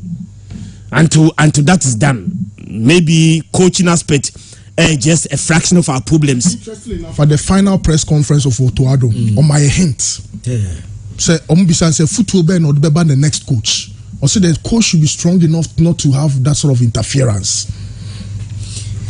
But before World Cup, no Fred Achibet now. Next Saturday say how. Christian Diaz na Fred Achibet. Or say coach in the strong. Also coach no mo no there. Hey, Dabio, let them crowd around the phone fair. On can Joseph understand after on foul. I had then the immediate coach. Out to have the budget many friends. But before say Milo Bekono, nay Sika Kuno. Sika Kuno in recent times made the same damning allegation against the FA. Yeah. Went for it to mention a player's name. Yes. Emmanuel Lomuti. The same thing. Now we have another coach. Yeko World Cup. And the same coach did not solve that problem for us. So that is why I made me fear. So we may change the technical team, the entire technical team, bring new set of technical teams to the Black Stars of Ghana. If you don't have the men that will be able to say no to a man for interest, maybe we will through the same circle. We need somebody to end that cycle. Somebody will obey about the boss to say no to you. Because Ayako consistent, Otuado couldn't, Melo couldn't. Sika couldn't. We have changed coaches. And just say be a Ghana, I started with coaches. We have changed coaches, but we are getting the same results, which invariably tell me that the problem basically is not due to coaching alone. There are other issues we need to talk about. Say coaching Kwandia, Ebianka having changed coaches no, ke problem na solve. But changing coaches ni na other pertaining interest na. Militating against the progress of the national team. If you don't solve it, Andy, 2 years to come, maybe in the same studio, you come back and talk about these same issues. Biggie may boss, but Obi, I say Ghana Uruguay before game no. Otuado my team no off. Omuko nanti krum kakra na say. The off class training ni bibia. No, they trained. They trained the day before me. Said the day before your Neo camp. That was. I think it was a Thursday. Near Campo. Yes, near Campo. I heard near Coach Ignatius, near Lidu, near Salisu, near Jikunum, Edidi, Common, near. No, in fact, I'm free training grounds, na beto yang, including Dr. Randy Abe, Dr. Kwame Che, Fred Papo, Ibrahim Sanidara, Henry Asante, the whole Tony Baffo. The whole crew, the whole team. Omina beto ye koto Ket yes ukreku president of the FAO or reception hall. No mu feature onu di kind by Abu Michael Secre. Omu co training that wasn't of they trained. They trained before because ye fra almost say ba and I'm so more training. Yes okay ye di kind hotel on ba beto ye no me. Nti omu yes omu training ye. Nti omu free training crowd by no Ignatius no mu nyina omu co train omu nyina akobom. Ntina was omuko dinner, omuko shower, normal performance, and omuni to me edin komo. So they trained on the day before the Uruguay game. Okay, then that's very good. Yeah, they trained. Biggie, Andy, they heard technical direction of the Black Stars. Ne, Obi bisa question, and I don't know you go say, can this team win as the AFCON? Because they said yeah, maybe the news Black Stars are trophy after 209. Maybe who be. Yeah. These players, you keep your more change technical direction. And no ever boy the Ghana football. Andy, clearly, team na the Kokobo World Cup now. Winning the World Cup there, maybe no me no say anything. Say Ghana be kwa jibi. But even putting the team aside, Omaya waji AFCON 4 there is that possibility say oyero ho obetimi asaya jibi. Players in the Kokobo World Cup no, per quality I who players in per their performance. Clearly, the here say Ghana benya a technical hand semu edin. Otuado nsemu emre technically and tactically. Enti oshia coach bia ne die mu edin a ochi Otuado de na no obum. So Ghana needs to be a technically tactically nsemu edin. Say nya sa nipa ni be with this Black Stars team. Ghana betimi age the African Cup of Nations. We have the quality. Bona Mranti and Kokobo no. Clearly they have the quality. The African Cup of Nations, if not performing well in the World Cup. And World Cup no crampo, nim. Say your biggest problem, influence any coaching. influence any coaching se saa nyema mienu ni ho no ma ebi anka Ghana performance at the World Cup no me sure say by this time can yedi nkomo foforo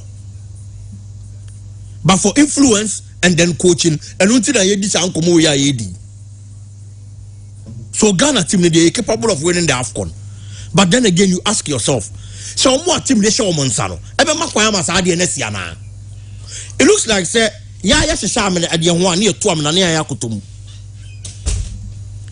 ya be hyehyɛ ye ho na ya koto am na ya piapia ye ho de akwa akoto am na nim ezi AFCON na ye pese ye gina ye ntimi nye no ye call World Cup na major tournament performance ye pese ye hu na ye ntimi hu no ye na ye di team na nim na ye na team ne ye de na ana sa de papa na ye pese ye hu o team ne ho no ye hu ma ye hu because of a coach na so utua coach ne ka na o say kire coach ne the kind of player on for more matches and ye na nka waji team ne coach e so unim ye ejinga wa uji team na nka wa coach say nyet sense am throw for there anya to say supporters there ye be kan radio so ye be di nkomo ye fiefiem but who influence nti o kan no wa hye nipa na ma na ye se metena hanum sei na se me ka se pe ali do performance I was so Buja Tarek Lamte. I was so Buja Denis Odoya. I am saying this on radio. Me need any direct influence in the Black Stars team. But there is somebody here. On no direct influence. And to only the Oka obey. And to Okasa Baba. And I may person ahead of Gideon Mensa. No matter what you are going to do, it's also influence in Baba Bebo. So Ope Osman Bukai, Ope Kamadin. And no na coach pe na so obi se da bi maybe pe player fofora because of influence what team ne so and you pro so player fofora no be ball so your biggest problem any influence any coaching and a lot of your coaches and yet those top coaches and on Baba Black Stars I'm not disrespecting any coach or coaching Black Stars but a lot of them and yet top coaches. Those top coaches we are talking about. Senke nyamu bia na nkomu na coach Black Stars no. Heaven Rena a part. World Cup yes. Efon ebia Heaven Rena Argentina no ano no. But Heaven Rena on the African continent. Ama me no me who say he's a good coach. It is a World Cup no ntimi fa India. AFCON ne nko ade. Obetimi aboa magana timi agibi. Of which achieving that target, AFCON target no, more realistic than Ghana winning World Cup. As we speak, he's the only coach of the two different countries at the African Cup of Nations. No? Nobody thought to be the Zambia yet. Oh yeah. Ivory Coast upon all the stars they had. Now adding. I'm out for the Qatar and now why? This is the man of far team. No? Even when some of the stars no more free team anymore. Any team the Coco boy against Ghana, he won it. And this is the man we are talking about. And that realistic target of winning the African Cup of Nations Nadia. He's a man who bet me Abuwa Mayaji. But the problem is, will Ghana Football Association convince the ministry and the presidency to go for him? The Biayaka we talk about money. Yes, you call you have a rena Sikano Bejene Sondodo. Yes, Sikano so. I spoke to someone. He's a politician. Also on Black Stars Sika on Kebium because almost that's sorry. None of your politicians who have a Ghana scar in a day. Of far more than players now appearance finish in a kabum in a day.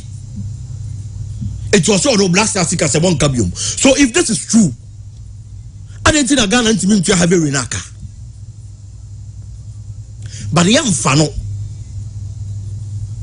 Nanado said say after a playoff against Nigeria, so to our born home they have kidnapping. But we shouldn't forget. Say it was the Ghana Football Association, and I didn't buy it. And over boss, I'm on the money as a statement to follow it. So a Jumani Ashe and one born home on dinner, Jumanafa. Sana didn't cocoye. These are the same people. I am head coach, now assistant coach. Sorry. Head coach to bench, assistant coach, sorry, no coach in a bench, no to turn into 1, 2, 3. You real match and Kenny Adia Jumana assistant coach. Have you forgotten how CK Akono became our coach? It's your mind and Kasa. in appointing coaches your problem ewo ho sagana adwuma ba beda ho ye pe coach di amano enya problem say ye be bie na amanfo be apply but me di football chiandi all the top teams be it football clubs be it countries they appoint coaches adwuma no beda ho no na say Christian ye pe no obi ne pe no ni akwa na ba based on my direction no person of the football ne ko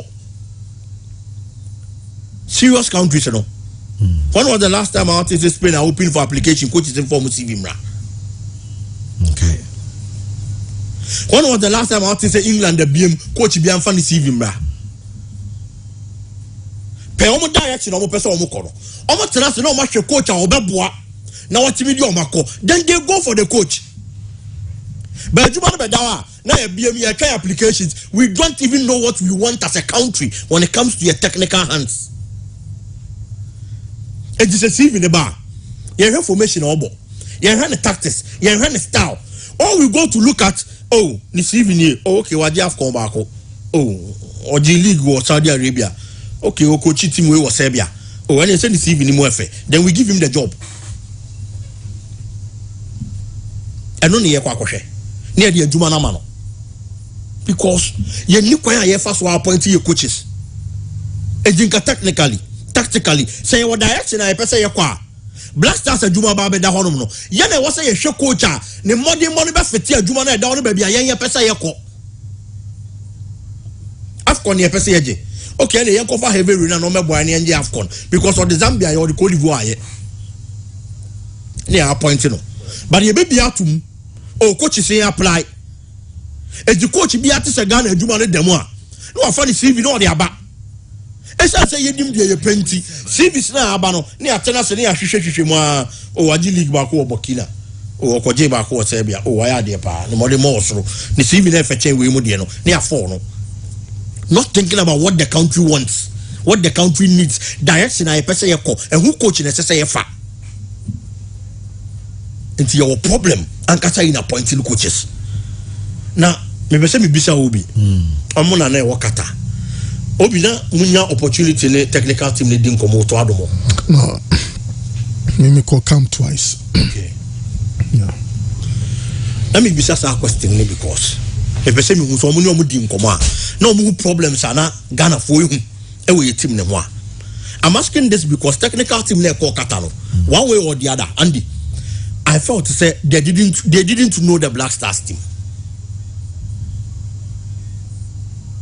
No money Black Stars team no. Sababa among left back. Now your problem. But still be give your mensa. It's also on monobo baba fine and only that. But only Mali do say do. Ali do say do also plays as a left back.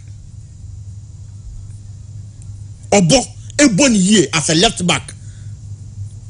O check ya lead say do e world transfer marketer. The positions are all as a defender, left back ka ho.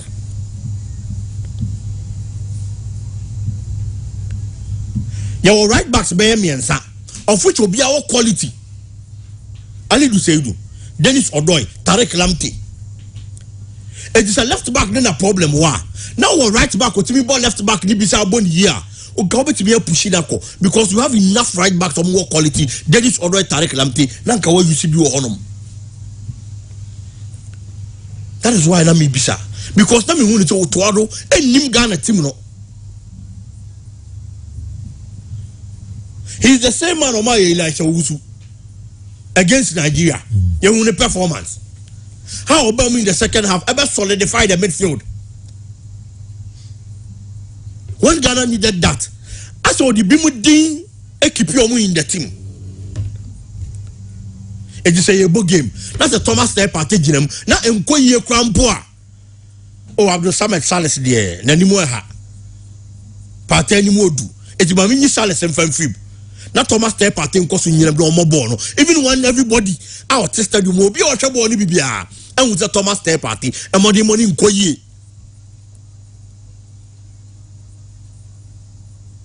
It is an idea na kwa ye. Coach in Ankasano kita team no. Onim team no. And who and to work coach him. So the big guys are who so no. Everybody is talking about Lionel Messi. Everybody is talking about Kylian Mbappe.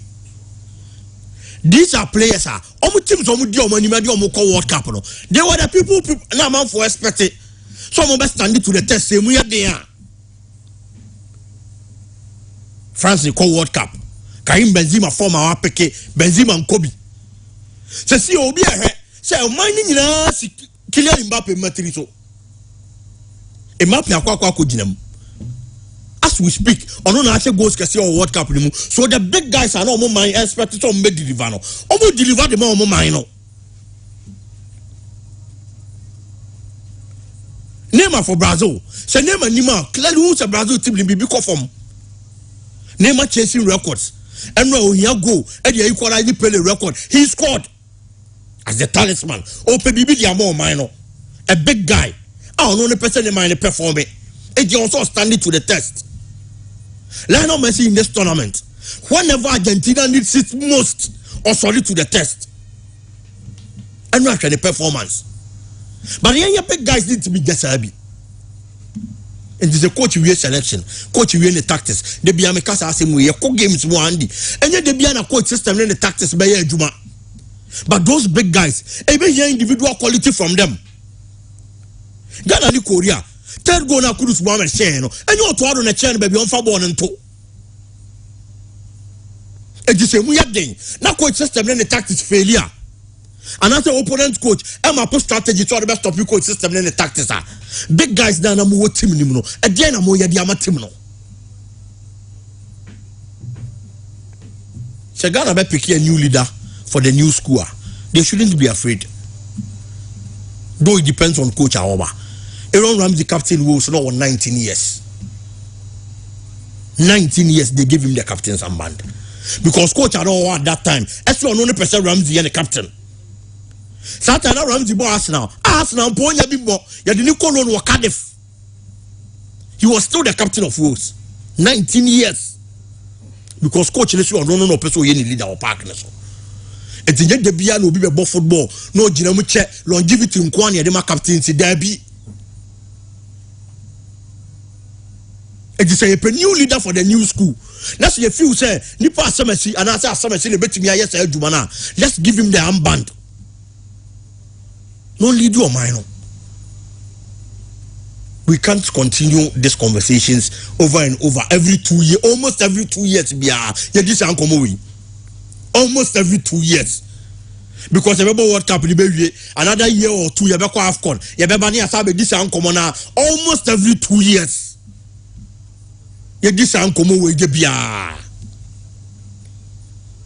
Just because it is Ghana. And today be any about the common.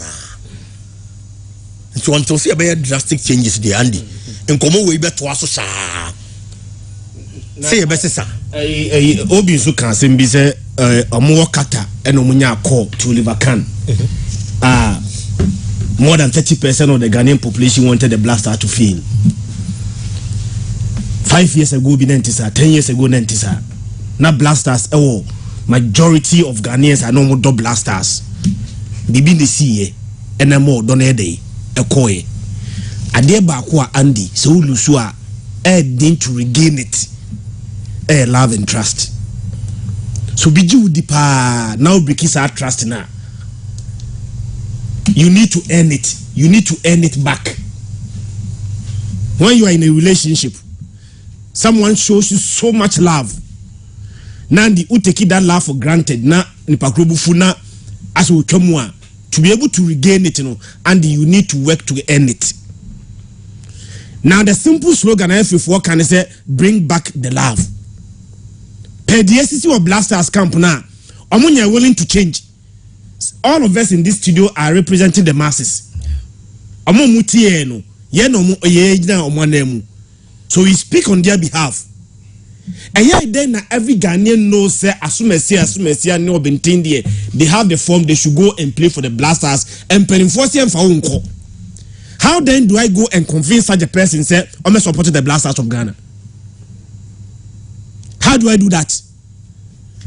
Now the nation is divided brain pe blaster and success. Some of them are genuine reason why they do what they do. Sabi nyese bi omo to man keke o. Because sabi ball no e bi onye football administrator ball no nimhwe wodi ball achi onim. And Macrat and Nate me make a comment on Blasters team no, but empening force the more can yen dia. I don't mean me baby. I don't mean me baby.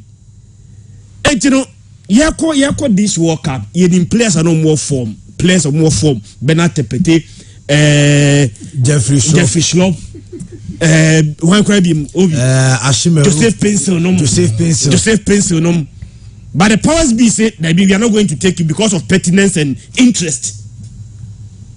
Now, Michelle Sanema, and say there are players that are deserve to go to the World Cup. Also, in fact, players in Inquire. Andy, you can't force me to come and support the Blasters of Ghana until the right things are done. So, nepotism, favoritism, it is too much at the top level. So, then do you wish your team does not progress? I did okay. Oman for more for players, but so also work here score near 4-0. I'm going to say work here.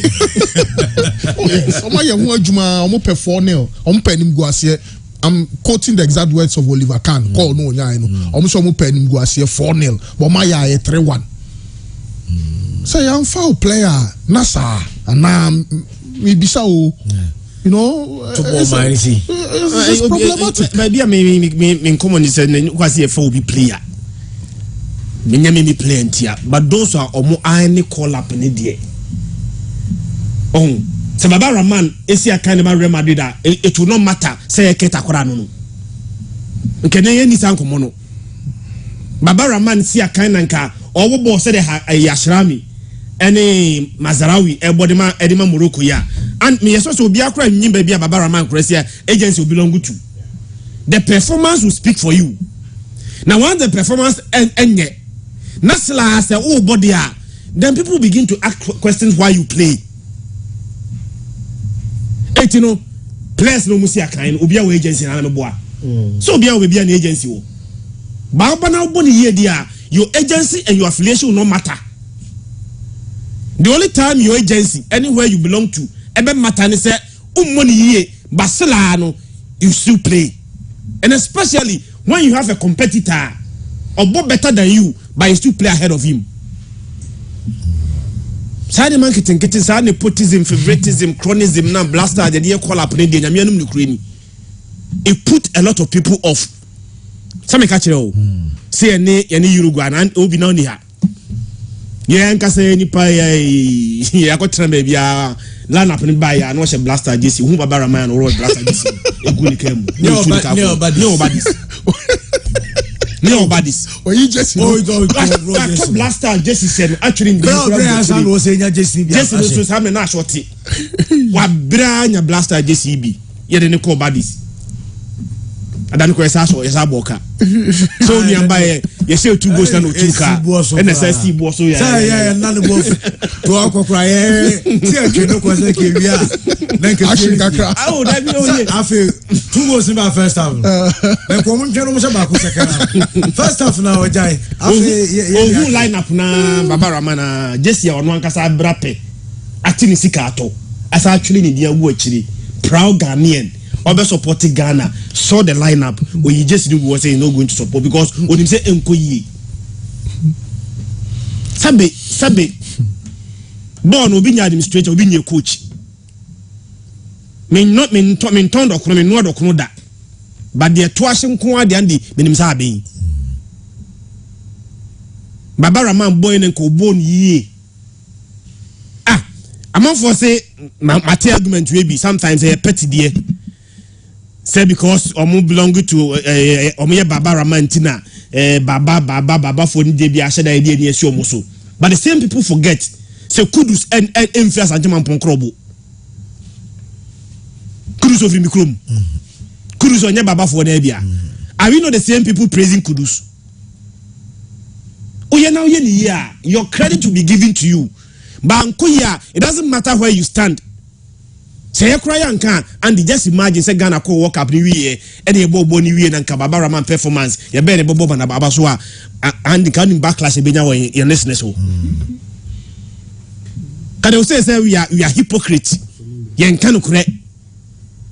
They will even tell us Akwaji Baba Rahman sika na enye by say ka they know it omunim they know they will say maybe twa Salis there sa fan ka beti I mean en kama wu obi so ale bi say say an le bia na le say don so kan fa no but surprisingly Ali di say the only time I'm here so say na oba studio high ene bia obi ko kata ko hu no Salis amekan no asemo a obi kura kan say Salis ye mimi player Salis minimi ni contact minimi ni da Salis Crowden so more Ghana or more Ghana had that. That be now the only say Obi call camp on in the Kasa. Yeah. It's Salis Crowden saying I've not even watched him play live. I don't stand to benefit anything whatsoever personally from Salis playing. The only thing me benefit is Salis able boma blasters or boni. And when you made a case for Salis, Obi betima drop Salis beam. Now people are he has made a case for himself. It's difficult for even Baba Rahman. When you are making a case for Baba Rahman and those defending a Jumana ding because Baba Rahman Bejina Park Niswa, he doesn't justify your defending. He doesn't. And you know, Blasters Lancaster, Zambia for Beja Africa Cup of Nations, normally the best team. But they had a united nation. The nation was united behind them towards a common purpose. Yeah, Nkasa they are creating those divisions, you know, and those people now almost supporting Blasters, you know. Yeah, and they send you a team can already so. They send you a team can because Nipan of floor can't still behind the scene, you know. A back critical, near catch yourself for evidence, Brady Pakronoma. When certain players are forced to send for certain agency, one sign, Yamamo Blasters, and the Wotia walk was Osibefim. And those people that have that information, you know, they say they have nothing to do with the Blasters because they know they have the information. And to say, Ghana for the world bontin almost supporting Blasters, you know. Let's find out why, and begin to solve those reasons. They tell almost about Blasters, you know. They have reasons. Okay, Mate Christian, you ever walk up and ride at the matches, but Obi, you know for the Black Stars, way forward, and my team. Now you be say Ghana team, you bet you are going to have con. You say your mentality, no need a good technical direction. I bet you are, but way forward for Black Stars of Ghana. Yeah, new coach. Yeah, good coach. You maintain squad, no. You my technical team, no. You more dear.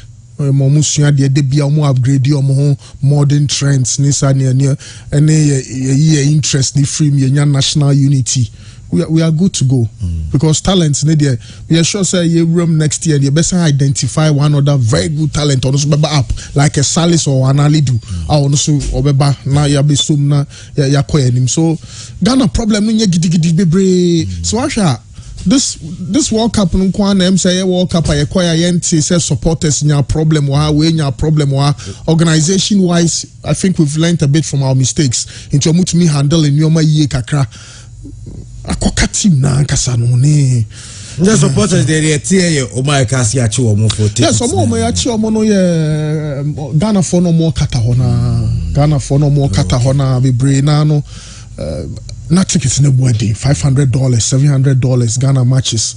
Wow, Okra tickets now be say Okra fan pack now just $700. Yes, and fortunately or unfortunately, Nipa no babeton so yeah security. But this guy said home no abeg. Into years or Toama na ojis kana na handcuff ni gunsa. So that's the situation. But nyame question say Ghana phobia na omo issue the Japanese star. You games are no more cleaning stage. Yes, no mutimeni mpe. Ghana for mu free akwaya na so muti. Dabi am so dabi but on in abusuan for mami enu bema baako. Nti meni mpe na no muti nti oba no kra politin bag kese. Na si papa yi obehwe game no. Obehwe game no. Politin bag kese. And all this see nti I say aba be pon no obiebie so. And how they ma Aziz Haruna Futa ne one man supporter no more upper terrace ono. Nti no de more nti me hu de onia de ono so pesa ono so achieve wo tournament ni nti ono so de ode ba kono no nti ewie no mo pra ya ja no e was here because pra nin kan edwa but ade ba ko em say tournament we so ehu ye ne enwom football and music be bia ye bo nwom o be bia DJ wo ho be bia DJ be bia o nante 800 meters walk or to join a DJ or no coins now no bonum obeko anim your apartments or set up music stands inti I'm a free African child say because I mean it was there was a Ghanaian band on mobile. Oh goodness me, boys no mom beto no they made the tournament tournaments ne collaboration with music, but unfortunately there was no Ghanaian artist. Fan park ono ubenya Nigeria fwe Pato Rankin nomine Davido nomine Egyptian artists but there was no Ghanaian. Hono na say was share but unfortunately Brazil 2014 they Becca no koyema in December actually me sure say nti na we no man but Qatar for no my hu say o mind be our tournament ni bia no or the either an artist or a DJ. Inti Ghana say no ansana Ghana Uruguay Ghana South Korea ansana obe park nim no giant screen no ma set wa bonten no na DJ ni bo Ghana nyum omo ka ni papa mu a ka say wo say DJ Aroma bi na gina wo na yetua ne kana ono so no bo Ghana nyum no but there was no Ghanaian DJ there was a lot of music. So kwabrani on boy ne chairman nomne Mr. T ne Harold nomne Amufa Janto edru I say na yensa kakrama no because DJ no onu kwa obi ansa na yesu agina oni atoto yensa kakra na ni age ni ekọ anim na ba ko onu so gina obi anyina na nim ni asa kakrama no ko bude adwuma ko na say kitchen FIFA ne just stands no branded. Yes. Yes. Asani de hebo omopa and I think most importantly, when him say referees no moja appearance fee. I can be busa referees yasem. Yes. The Ghanaian Premier League referees no munjai size can punching 5,000 2,000 size cano. Okoshe hotel e de ma referees na the touch. Mall kesiye bi the touch. Say mo video no met me their match. I made the money see the touch. Maybe another referees ne dano the touch. Stadium na and yes, the appearance fee of $100,000 every referee. Every game so we scare besa. Yes, we besa the amount. Into your Ghanaian referees no more mo fa adwuma ni agro. Ene nyoma bia ya omo ye no. Omo nyai because adiano skawum I'm trying to get a touch. Maybe a referee and it was a FIFA 4G a whole hotel for themselves. Into honor FIFA penin biada. Dine you see this touch. You see this touch.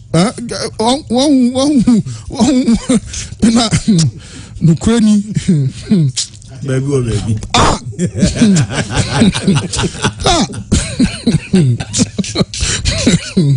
Masikasam because misikasam no na me no bi kasa na mo bada belo se no kwa compare all boni se kombe lockdown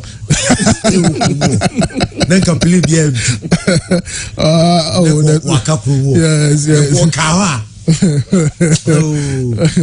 but do say na kwere obi eba yes obi eba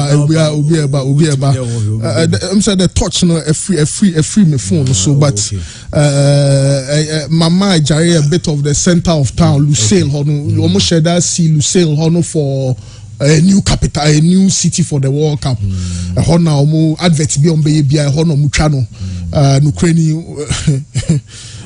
amanfo no nya agro no mudi wo mukrom ho. There's no politician. There's no politician. It is a king who is there. A king in a show and Africa is Africa because me I don't maintain the sort of revenues a yɛwɔ ne nneɛma a yɛwɔ no a yɛntumi nyɛ deɛ ɛbɛtumi ayɛ no ɛha adwene but our Ghanaian referees should take their job seriously because we hear adwuma no na utumi wuram saa na onya okay ti oh wow center of town no ai we kura no na madawo to me drew her and I'm say driver into one kai me say me see how me drew her because I went fedodo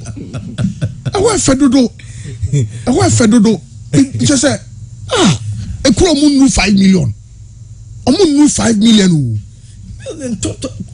buildings at the omu nu 5 million kura no omu nu 5 million aya omu de yeden me am bisa me omu de yeden dying say kuro no mu 5 million mo di dying we mo de yeden amen okay ti Qatar no center of town yeah alase driver ni twam odu ko run dem dey ke be help be shame papa come some echi asa be try because when we main road to Lucelle I say Kumasi to Accra no nti we Hana Calabash stadium ne wo no nti ye wo nchemu wa nana video we die me am share am pay videos na we touch na me free me phone so na me ya pop me hwe this me pama Casilas me pama na because the be a referees ne da no we a referee now sha say show crying now we say look madjuma no say na ska wom we ye year na FIFA for to me recognize on kwa dia you are good to go. Oh, I found it. I found the touch. Oh, the touch. Yes. I found the touch. FIFA referees. Any FIFA president ni obia hono moda. The touch. Was it FIFA for because referees ni omo first team. Oh, okay. For tournament no. Yeah. The referees na time ko be no match the first team. Okay. And it's a referees near part of FIFA. Absolutely. Omo na ebu omo tournament na tournament. Because Argentina ne Netherlands ni say. Matthews Lahore. Na Lahore dey so obi ani. Lahore pa. Lahore dey na Lahore. Just dey be obi di no was reach obi. Lahore Messi abeka na ansem. Lahore, Matthew Lahore. Why yeah, say Messi kan no ansem. I mean, we Messi won't Messi won't say come. Oh, Matthew Lahore, obi oh no. You so because obi eno na here born no e wo ejima kwakwa say referee do for person mi nkum nyanam say I was opedino do nam say dem oh did that does that be referee no performs too much what we do was yes. See, well, you ever had a touch? Yeah, the touch. A touch we ever but then here him Caribbean annual games no. Now Argentina makes it to the next round. Absolutely. Netherlands a free. Yeah. Croatia also makes it to the next round. Absolutely. Brazil a free. Yeah. Tita resigned. Yeah. Name as I say is Brazil for no Tita Rohuaka Brazil for no papa. What do you make of Enra games, of course, on the qualification for Enra games? No, there is too much of tactics, a mental way because Brazil first goal, no top quality passing, no name a share goal, no fine. But Honor who said no, these Croatians will react because mentally they are very, very tough. Time ago, under normal circumstances, you won't come to me react off, completely off. And no mere commentary. Some catch a darling point. Say, oh yeah, boy, name and Anthony Nebebono. Croatia for Rebbe who say, yes, yes. But the reaction was super. Those guys from the Balkan states, no, Croatia, Iceland, Ukraine, Sweden. Yeah, they are tough mentally. There isn't too much of talent, but there's passion to do the job. And Luka Modric, look, how is it possible? So almost 36, 37 on the line of Messi 34. But say they are special talent. Luka Modric, amazing. Marcelo Brozovic, Mateo Kovacic, Dejan Lovren, almost leaders. Every part of the field, there's a leader in there. And Brazil, after the goal, now I feel them say Asano. Say now Roy Keane Kaza Asano. But yes, it's part of my ground here there, but my lose concentration kakra. And I'm not surprised that Brazil is free. I'm not surprised. They're interested in the earrings. They're interested in the tattoos. They're interested in the dance, and the dance and all of that. So almost dance for every go be on the dance. and the penalties no so there. I think so Croatia goalkeeper Trice. Yes, I mean Dominic. No, in fact, even within the game itself, or Trice a very very good goalkeeper. Consider go but he saves. Yes, for this tournament has been amazing. He made 11 crucial saves. Yeah, top game. 120 minutes of football against Brazil, 11 crucial saves. But there's these discussions among for France here. Penalty takers. Where do you start your best player? And Neymar was the 5th penalty taker. And Rasa Chite Bechichim. Say the best penalty taker na Neymar. But or the Neymar could share FIFA because it drew our time now. Also young players they are technically good on the ball in terms of penalties. And almost our courage. Bet me a containing atmosphere. No. That was from Chite after saying no free mono. Yeah. Because no for interested said no. And the name Mumusha Chile for the penalties. The Biasa say Portugal could do penalties. Yeah, best penalty taker Ronaldo will ever take it the last. But man for France say let's have these discussions. The first and the last, which one is much more crucial? The first. Yes. Because I know penalty now or save Rodrigo Diana. And the pressure beto Brazil for so. Yeah. And the man Croatia for also confidence. So the discussion of say the best penalty taker called the last one. No, let's have a review of that because the first penalty no, very very critical. And a review na here. Argentina for here. Messi ball first. Van Dijk cried them say he was not interested in because said he ball penalty na go say they did na obo no bohunu. But na Messi anya brese look. Me bia mamo no mo betwam. Or penalty no ma obia who send you CBT goalkeeper no. So the first is a credit, and I'm sure say moving forward. Say next games no say no. In the games no France, England, and Portugal, Morocco, whichever game they call into extra time then penalties no. The best taker will pick the first one because one man the best kicker and taking the first one most likely say so. And I know so no. Look, Rodrigo is not a bad penalty taker because Champions League, Real Madrid, yes, I bet me your confidence, no, but it's not meant to be, you know. And for Holland, Argentina again, it gets down to the psychology. Argentina lost it a bit after 2 goals. We are done. Luke De Jong, Swashe La Liga, who said a cross and head, cross and head, no babe, and 2 goals nearby. Then there was a rude awakening. But there's a Dutch side that Nigeria said that nimu bebre. Almost celebrating pao. Is it the US? Yes. Almost celebrating pa ko holidays ko tna yacht so. I got scared a bit because you're just part of the journey. You've not completed the journey. So why all of this celebration? And but truth be told, Argentina or Uyomu defense ni free wa. The boys are playing for Messi.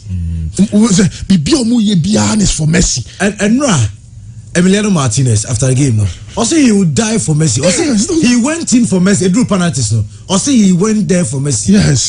And he would die for Messi. Yes. Saves for making run. Emiliano Arsenal goalkeeper now. Enra, he's the reason why Argentina are into the quarter, into the semi-final stage. But this Argentina side, Rodrigo De Paul, Enzo Fernandez, Enra say Julio Alvarez, and so Lautaro Bem, too good. But there's a focus. Alexis McAllister. Oh, McAllister. Hey. No, Alexis McAllister. She said, Leeds United, Ukraine, and same Ukraine. Na McAllister or English boy and now you're then McAllister ball. These guys, you share neck games ni because send Argentina for no see ball there. Crew and them so be a yacht from say modia. No only Australia acquire Alessandro Martinez for so time Australia for the take back. Oh, and also boils down to how did Messi get the players to this stage? We are willing to die for you. It also boils down to be Messi so I because leadership you're very critical. Who's the Black Stars and conform make his arguments and say ye the free patent in Bobon. The day patent me nimbe just I didn't so free by all of a sudden now be boom. Obi there you maybe me or your personal experience. I'm who lead the beer. In fact at the time in our kono Profona ne onum ye adwuma no we even begging him not to go. Enye sika on kroma osika oni bi no ma osika. But the way he relate to people. So ubenya nkofo a they will be willing to work for you. So these Argentine players now do this state mentally. So we are going to die for Leo Messi, no, must also be credit to Messi leadership by getting them to this state. Say no, we are here for you. Also, I think say one player cracker say the team need 99% Messi, the rest 1% they are just coming to help Messi, so bet me achieving a dream. And to be able to get the rest of the players at this state, actually maybe something Messi did trigger that commitment from the players. But I hear discussions, Brazil, the last time Brazil won the World Cup was in 2002 Andy. If 2002 na Brazil able World Cup no muji no. Brazil I dia a semi-final when they hosted the World Cup. But so what extend the conversation in the coach Obi. Baby a Brazil struggle pa knockout stage when they meet a team free Europe. Omoje World Cup 2002, Omba 2006 as defending champion. Mewa quarter finals, Omushia France. France ne Brazil free. Thierry Henry and a shade only go Brazil Kofi.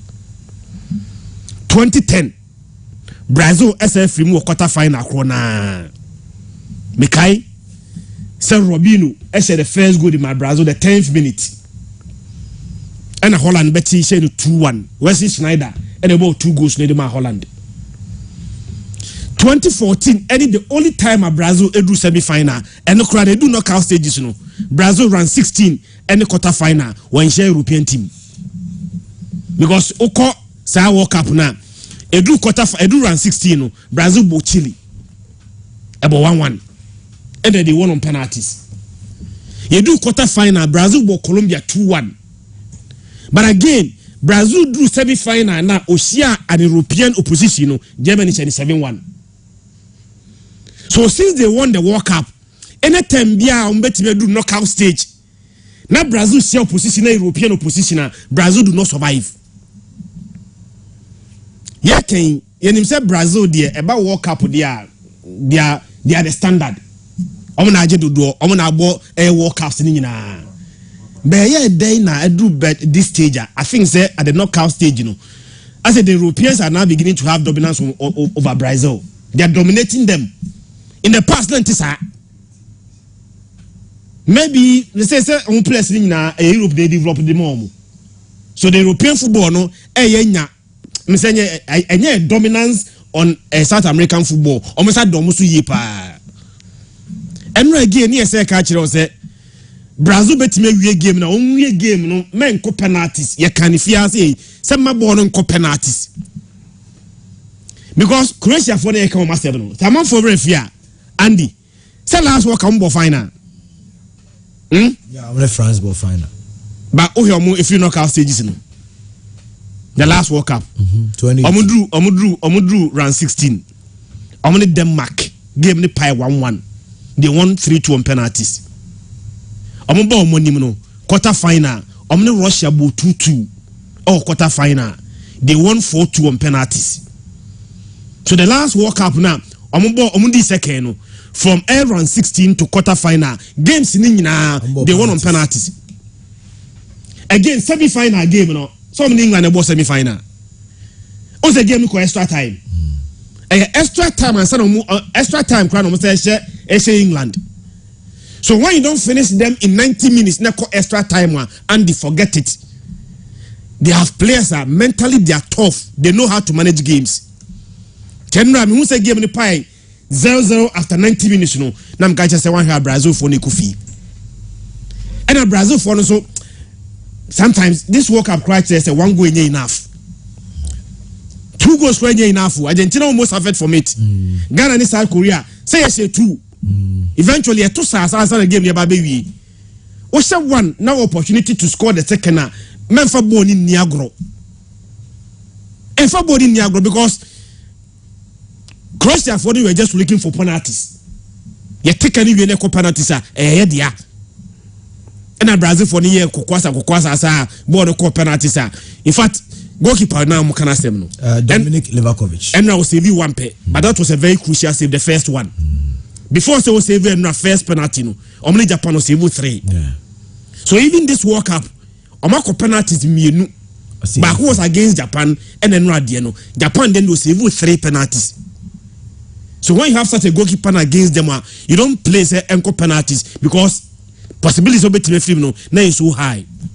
Brazil came to the World Cup and near say a favorite, but the way the manner they left the World Cup, no, I think they have no one to blame but themselves. I don't know. Obi Clifford Chebafo, I send this message. You say there is sense of entitlement coupled with root naivety about this Brazilian side, a Brazil side that simply can't maintain possession. It's unthinkable. Yeah, highly unthinkable. A midfield of Casemiro, but again, Lucas Paquetá, solid World Cup. I mean, Obiang Brandt and quality, Richarlison, Swatcher qualities. But why do you play Eder Militao as a right back? Danilo airball left back. Danilo ni die. Omo Baba Rahman pa. Enyo, eno ye cross bi pa. Harry Maguire die ni bi no. Ay, no, do the problem. Professor is Wayama. Brazil for na grow money so. In somewhere Clifford Cheba for the buy and Nicky say I grow money so. Oh, I say Fabi be serious. Croatia for no so no assassin mentality. Or no we adwuma na on call here. Into lose concentration or the Bemau and born and Brazil for instance sense of entitlement no ewo hodinti no bibi kotia omo a na pressure about omo so omo ntumi react Neymar na mu no soft guy, you know. Neymar himself, I don't think Neymar himself is even a leader, you know. So of course, Thiago Silva, so they mean sure say, but Thiago Silva, Marquinhos leadership there. At least those two play. Oh, Dani Alves too at the bench. Yeah, yes, those guys are good, but Luka Modric, you know, almost stress on me a tough guys. Luka Modric stress when you but born of course Thiago Silva or any bits, but generally in total, look at who say Rodrigo I could die in team. Young chap. Then also name a life here about you know, and all of that. No, so, Pedro by no die. Oh, Bia die, Charles die, Anthony die. I grow more focus no form kakra. Or Marco yes, funny say. Maybe African nation be almost so much talent, but maybe the Ivory Coast of the Cote d'Ivoire side before they won the AFCON, too much talent, but the focus is really not there. And omo coach no so yeah coach also so almost so yeah the you know, but you need someone who always call them to focus, because right after the first goal, everyone knew said there was a potential for a comeback. And Holland I was say, hey, guys, focus. Touch now already. I need touch here, touch. But then I FIFA for the. I'm saying because I'm going to between every power. Oh. Stadium also na one chair now. It's a Villaggio Mall. This is the Villaggio Mall. The touch, then the stadium. And she honum kwa obet me di more than $1 million so hona. Baby, I didn't so different them. Hotel. Henry Asante chum the room, made them in room. Also room who so big na ho. Say room a now be what eti unsa ura hotel lobby be unsa also mention it. Room who so big eti. O ma ye no star be say nipa no onu be hu ba wu no. Dia dia wa ba na una musa obeka so bia ni oba ni pe help fa bibi ne ka de the touch to we Ghanaian referee how na the referees ne ko die na stadium nso le siwa no broni we shopping we are no akoda we ya no akọ stadium akọhwe ball Brono ba koso eye nyesa mo ne next stadium na so how twem wa dey medru esi twem wa medru te hana FIFA president ni omo gi the whole hotel the touch no nipa mu 5 million sit down we omo mo mpa say atemu da mra o dabi say na me hwe say anka fiada omakwa muslimi fo ka fiada na gidi no obia 11 obia ko na sorry obia no ko na sorry ko bompa no ko cause na ho no so no Christosom no ya G area ana ya G ho ya create bibi for Christianity praise before ho Methodist ni nyina ye area baako obia 3 hours okay to power na okọ na Pentecost for so abesum na mokọ nti enya ye de no we enya de no ina no pa me ba itie red sofo asem bi o kapa depression o mawo akom BP o mawo yare and now create story. No, they don't do that there. Obi akona sorry kiti obi anu apon wa fa ne nyoma no akotena ne kam no ko oni nyame nya fe na say na why say. This is the touch. Omo 5 million. Omo no the whole country omo 5 million. We die o mercy. Die village o mo no wura mu a. Omo river wo mo isuo fa morning isuo fam ani party boat so nam morning. Yes, I want you more inside, more you show them any party boat so I would yes can what na so near do no one I do have more inside more silly no my and say evium into inside abaka so jina bontin again some because wiem o my no light evium clouds ni bibia na e bia ceiling into inside again the bia a horse rain. Omo 5 million. Omo 5 million. Omo 5 million. Akuru omani nyina ne kase no kura no Ashanti region so say omani nyina. Na nyame oboy esen. Me can't tro krunkron say God created us in his own image. No. That can't be true. Africa, Ghana, there be enka ho. Enka ho. Biggie, Mamintio Kakra, and then so Morocco, the only African hope. Sure. The World Cup, and Portugal, and yes, sounds to another game, England, France. Quick one on that, Nafino, Yenchen Kakra, Emirates Chief also. At the yes, Morocco, the only hope for Africa, assistance now World Cup, and the Africa, say, Obiano the support, Morocco, and Morocco is not only representing Africa. Apart from Chawaya fourth country in Africa, Akwaku PM in the quarter-final stage of World Cup, he's the first Arabian country.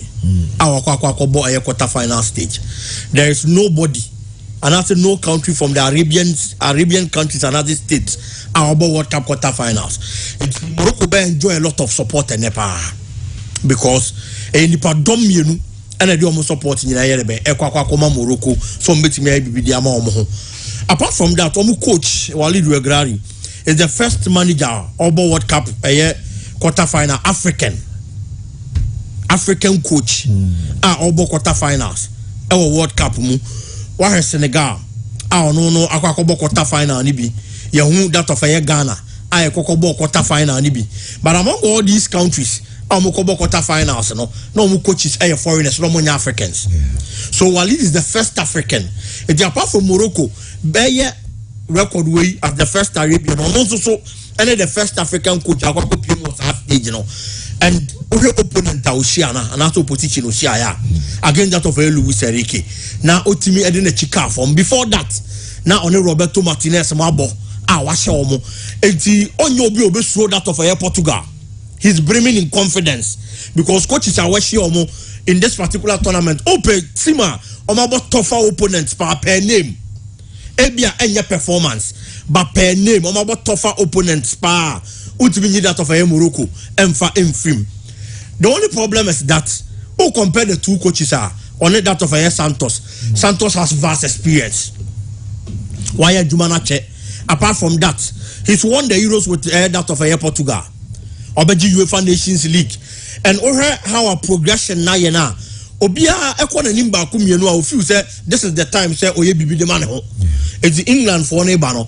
Almost say how I'm performing very well successively in major tournaments. I'm performing a World Cup, semi-finals. I'm Euros, Aqua finals. They feel that this is the time of Mefa Trophy. No, it is will be a Juma successively. No, your good results. A man of confidence, no, and I know, and a Santos and Portugal for no so the Baba Rim. These two sides share twice, both in the World Cup. The first one they met was in '86. Morocco got the better share, almost share Portugal 3-1. From there, 2018, and on Babi share bium, and I know Portugal and so share Morocco 1-0. So in as much as head to head, no, I one apiece, no. The last time they met, it was Portugal, and a yes, Jumano. So psychologically, Obisi was share on no bow. That's a chino say she obesa or the Odia Danebia. It is certainly Portuguese team, no, I was our confidence, and they say, yes, of course, Omoba World Cup, Dimwa, Nanyama, and Shedan Koye, and Famomo, knockout stages when they get there. Now it's difficult. Eddie Amomo said, Nema bet me a conquer Eddie Amomo. The win against that of Switzerland, I'm almost a moral boost. Because Andy, for the past 16 years, now Portugal, our World Cup quarter-final stage. So round of 16. No one just had the difficult. So winning against that of Switzerland, and especially a convincing win for that matter, I'm almost confident. And I said this time around, they are going to be able to do it. I believe Morocco has a lot of quality. This is a Moroccan team. Among all the matches our the opponents they've met, goal our consider just one. And with that goal no consider the Crampono, it was an own goal. Now you have again Ankasa Shane. It's looking at opponents our ball and how they don't concede the kind of solid defense they have on the midfield. One of the toughest teams that Croatia for in this particular World Cup was against the Moroccan side. Their first game in the World Cup. And if you're able to do it against these teams, Portugal would be an exception. They only have to get that kind of mentality. Say Africans in the World Cup now, I am now difficult. Say okay. That is the problem of the African countries. Okay. So Morocco to me overcome our mentality now. I see them getting the needed results. I don't make the next thing. It is difficult. Very, very difficult, but achievable. Obi, Mamiti Okakre on Morocco and Portugal and of course your England, France, and so any of them now. Member Christian, so now familiarity for Morocco team more fairly good number of experienced players. Mazarawi, Hakimi, Romain Saez, Bruno, El Nasri. So Buffal has been amazing. So they're up against boys Modada because Morocco they say Europeans preoccupé, Europeans preoccupé, and Unya win over Spain at the psychologically you are able to fight. Portugal, man, sure more against Switzerland, but Portugal individual brilliance. Make sure against Ghana, team say yes. There's Bruno Fernandes, Bernardo Silva, Juan Cancelo, João Felix, but as a unit, say ball no more ball as a team. So for me now, Ramos, Carlo Ramos, very young player, 21 years. So maybe Ronaldo again will be on the bench. This most likely will be like the Croatia-Brazil game, possibly get into the extra time, then there's penalties. But again, there's a Portugal side with slight quality. But Morocco has Africa, has Arab, has the Arabian world. The last game against Switzerland, more than 11,000 tickets for citizens and national identity cards. And Qatar also, transportation is not a problem. Beshe Stadium, Homa, it will be a classical game of who tries to possess, because is stylish, sort of footballers. But my if say Morocco or solid history at the World Cup. Mustafa Haji Mutai from 1998. We know what this Moroccan side are, what they are capable of doing. Portugal have to be extremely careful because look, there could be that surprise element from these Moroccans. But at the end of the day, we are looking at Portugal possibly qualifying into the next round. France versus England. One traditional clash, of all of games. I'm saying a typical European traditional clash. The French largely dependent on Kylian Mbappe. Andre Rabiot has had a good tournament so far. Of course, England, so there, Harry Maguire is doing quite well. Raheem Sterling is back. Phil Foden, not too bad. Bukayo Saka, Jude Bellingham, amazing guy. Declan Rice. Cancel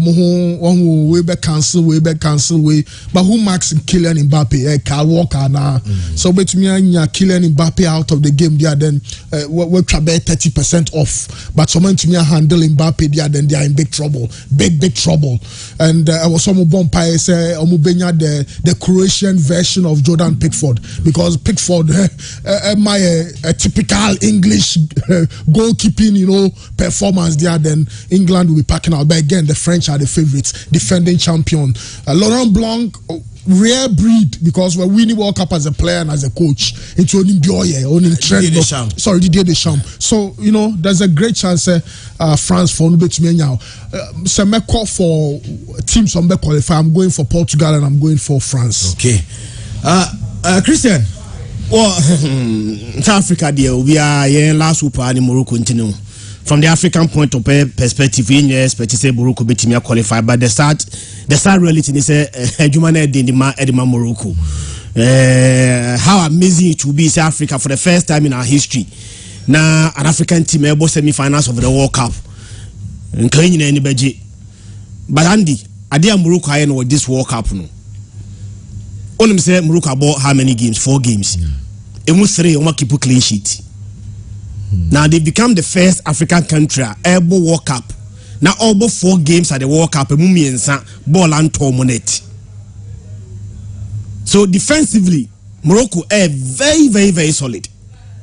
Now, we solid defensively, no. They are now going to play against Timor attacking wise. Andy, they are up there.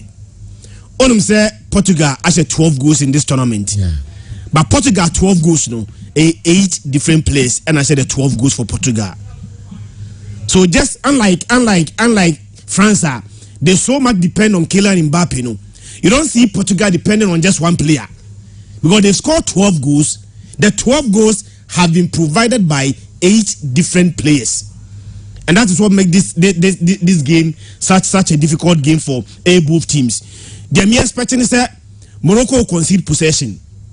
Normally solid at the back. Because we have Morocco for a back line now, they are very solid.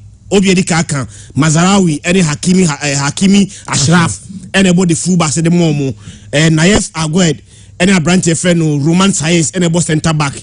Omokrash word more, the whole screening in front of them, Amrabat, and so an amazing tournament.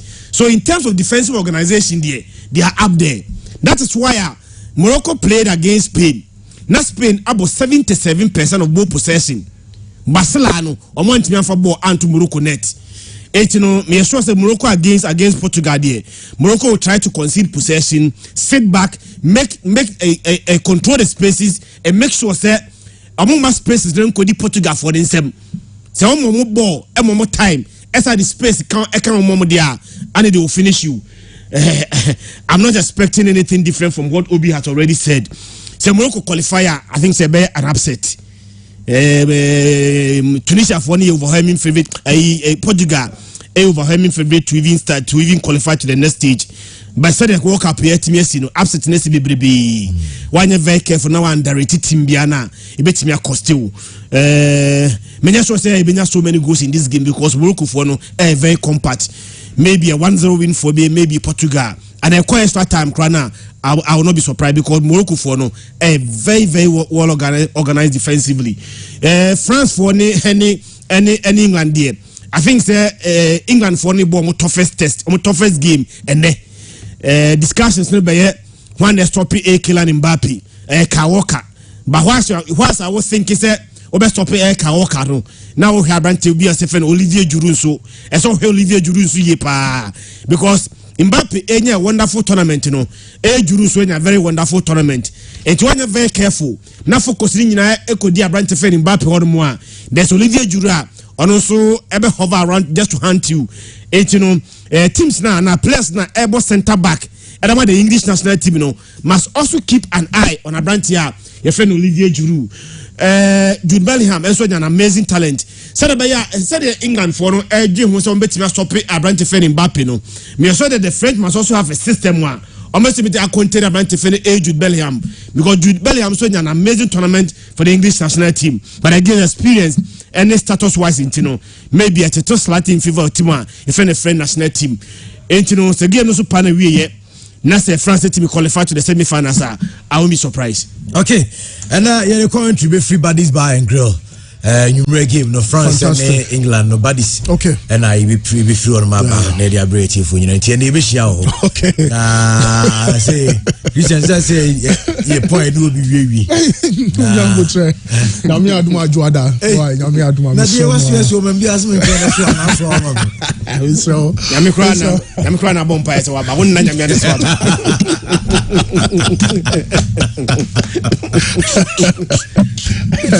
Oba ndi mame nchia some amazing individuals trip ni bibia successful. Ora Amufa Jantwa. Yeah. Oh man. Presido. Yeah. Oh, one ni crew Bogane Kwame Edunom. Amazing guys. Harold. Okay. Harold Sufri America buyer World Cup no solid guy, top guy. Okay. Mr. T. T. Knox. FK Knox. TT. TT. I mean, a top guy, and of course, Ohiniba free Dakwa. Ohiniba.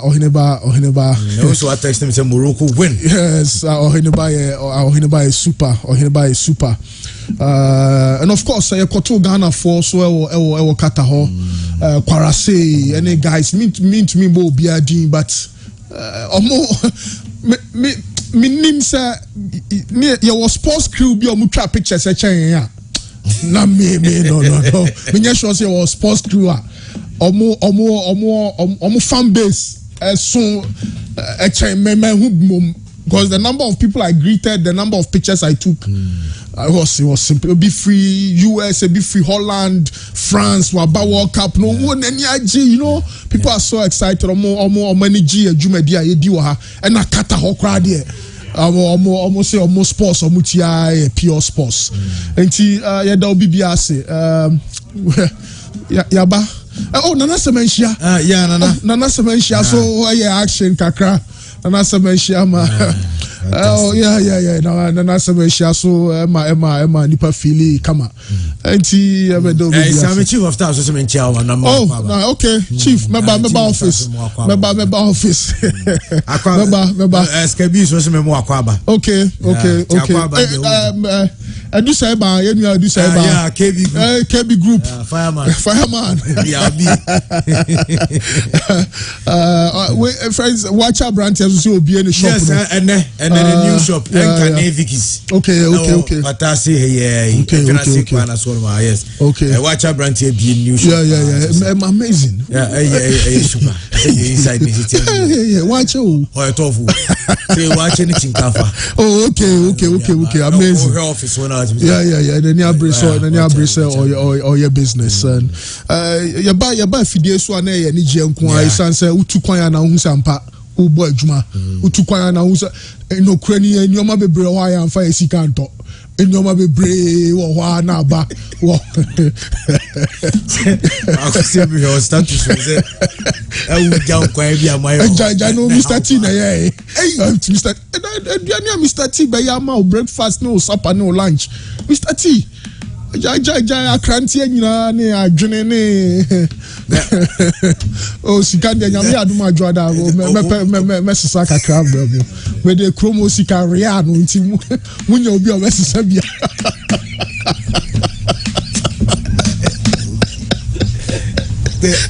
one find dollars no ria na bati no dollars ria na ba no akoji awo so be obi obi ko me sesa ses kanamalo and and I was more here children no so the mobile Qatar for film pure sports fantastic Minister Chairman Bekaya Qatar pure sports jai say tembiana haro muti yeah ne tifo akra ninkum na yeah sorry 0240929256 0240929283. Perfect print. I was squad behind TV3 and Asa Kuma FM. Anything printing, perfect print. Samsung Sports Center, Abakum opposite Bubbles. Just be open. And I say Abakum New Sports Center, opposite Bayport. Abakum traffic light on my match. Say Enyasam. So say America can ye be PM badis ahonjo or former Fire City. Na the commentary and so Hello, good morning.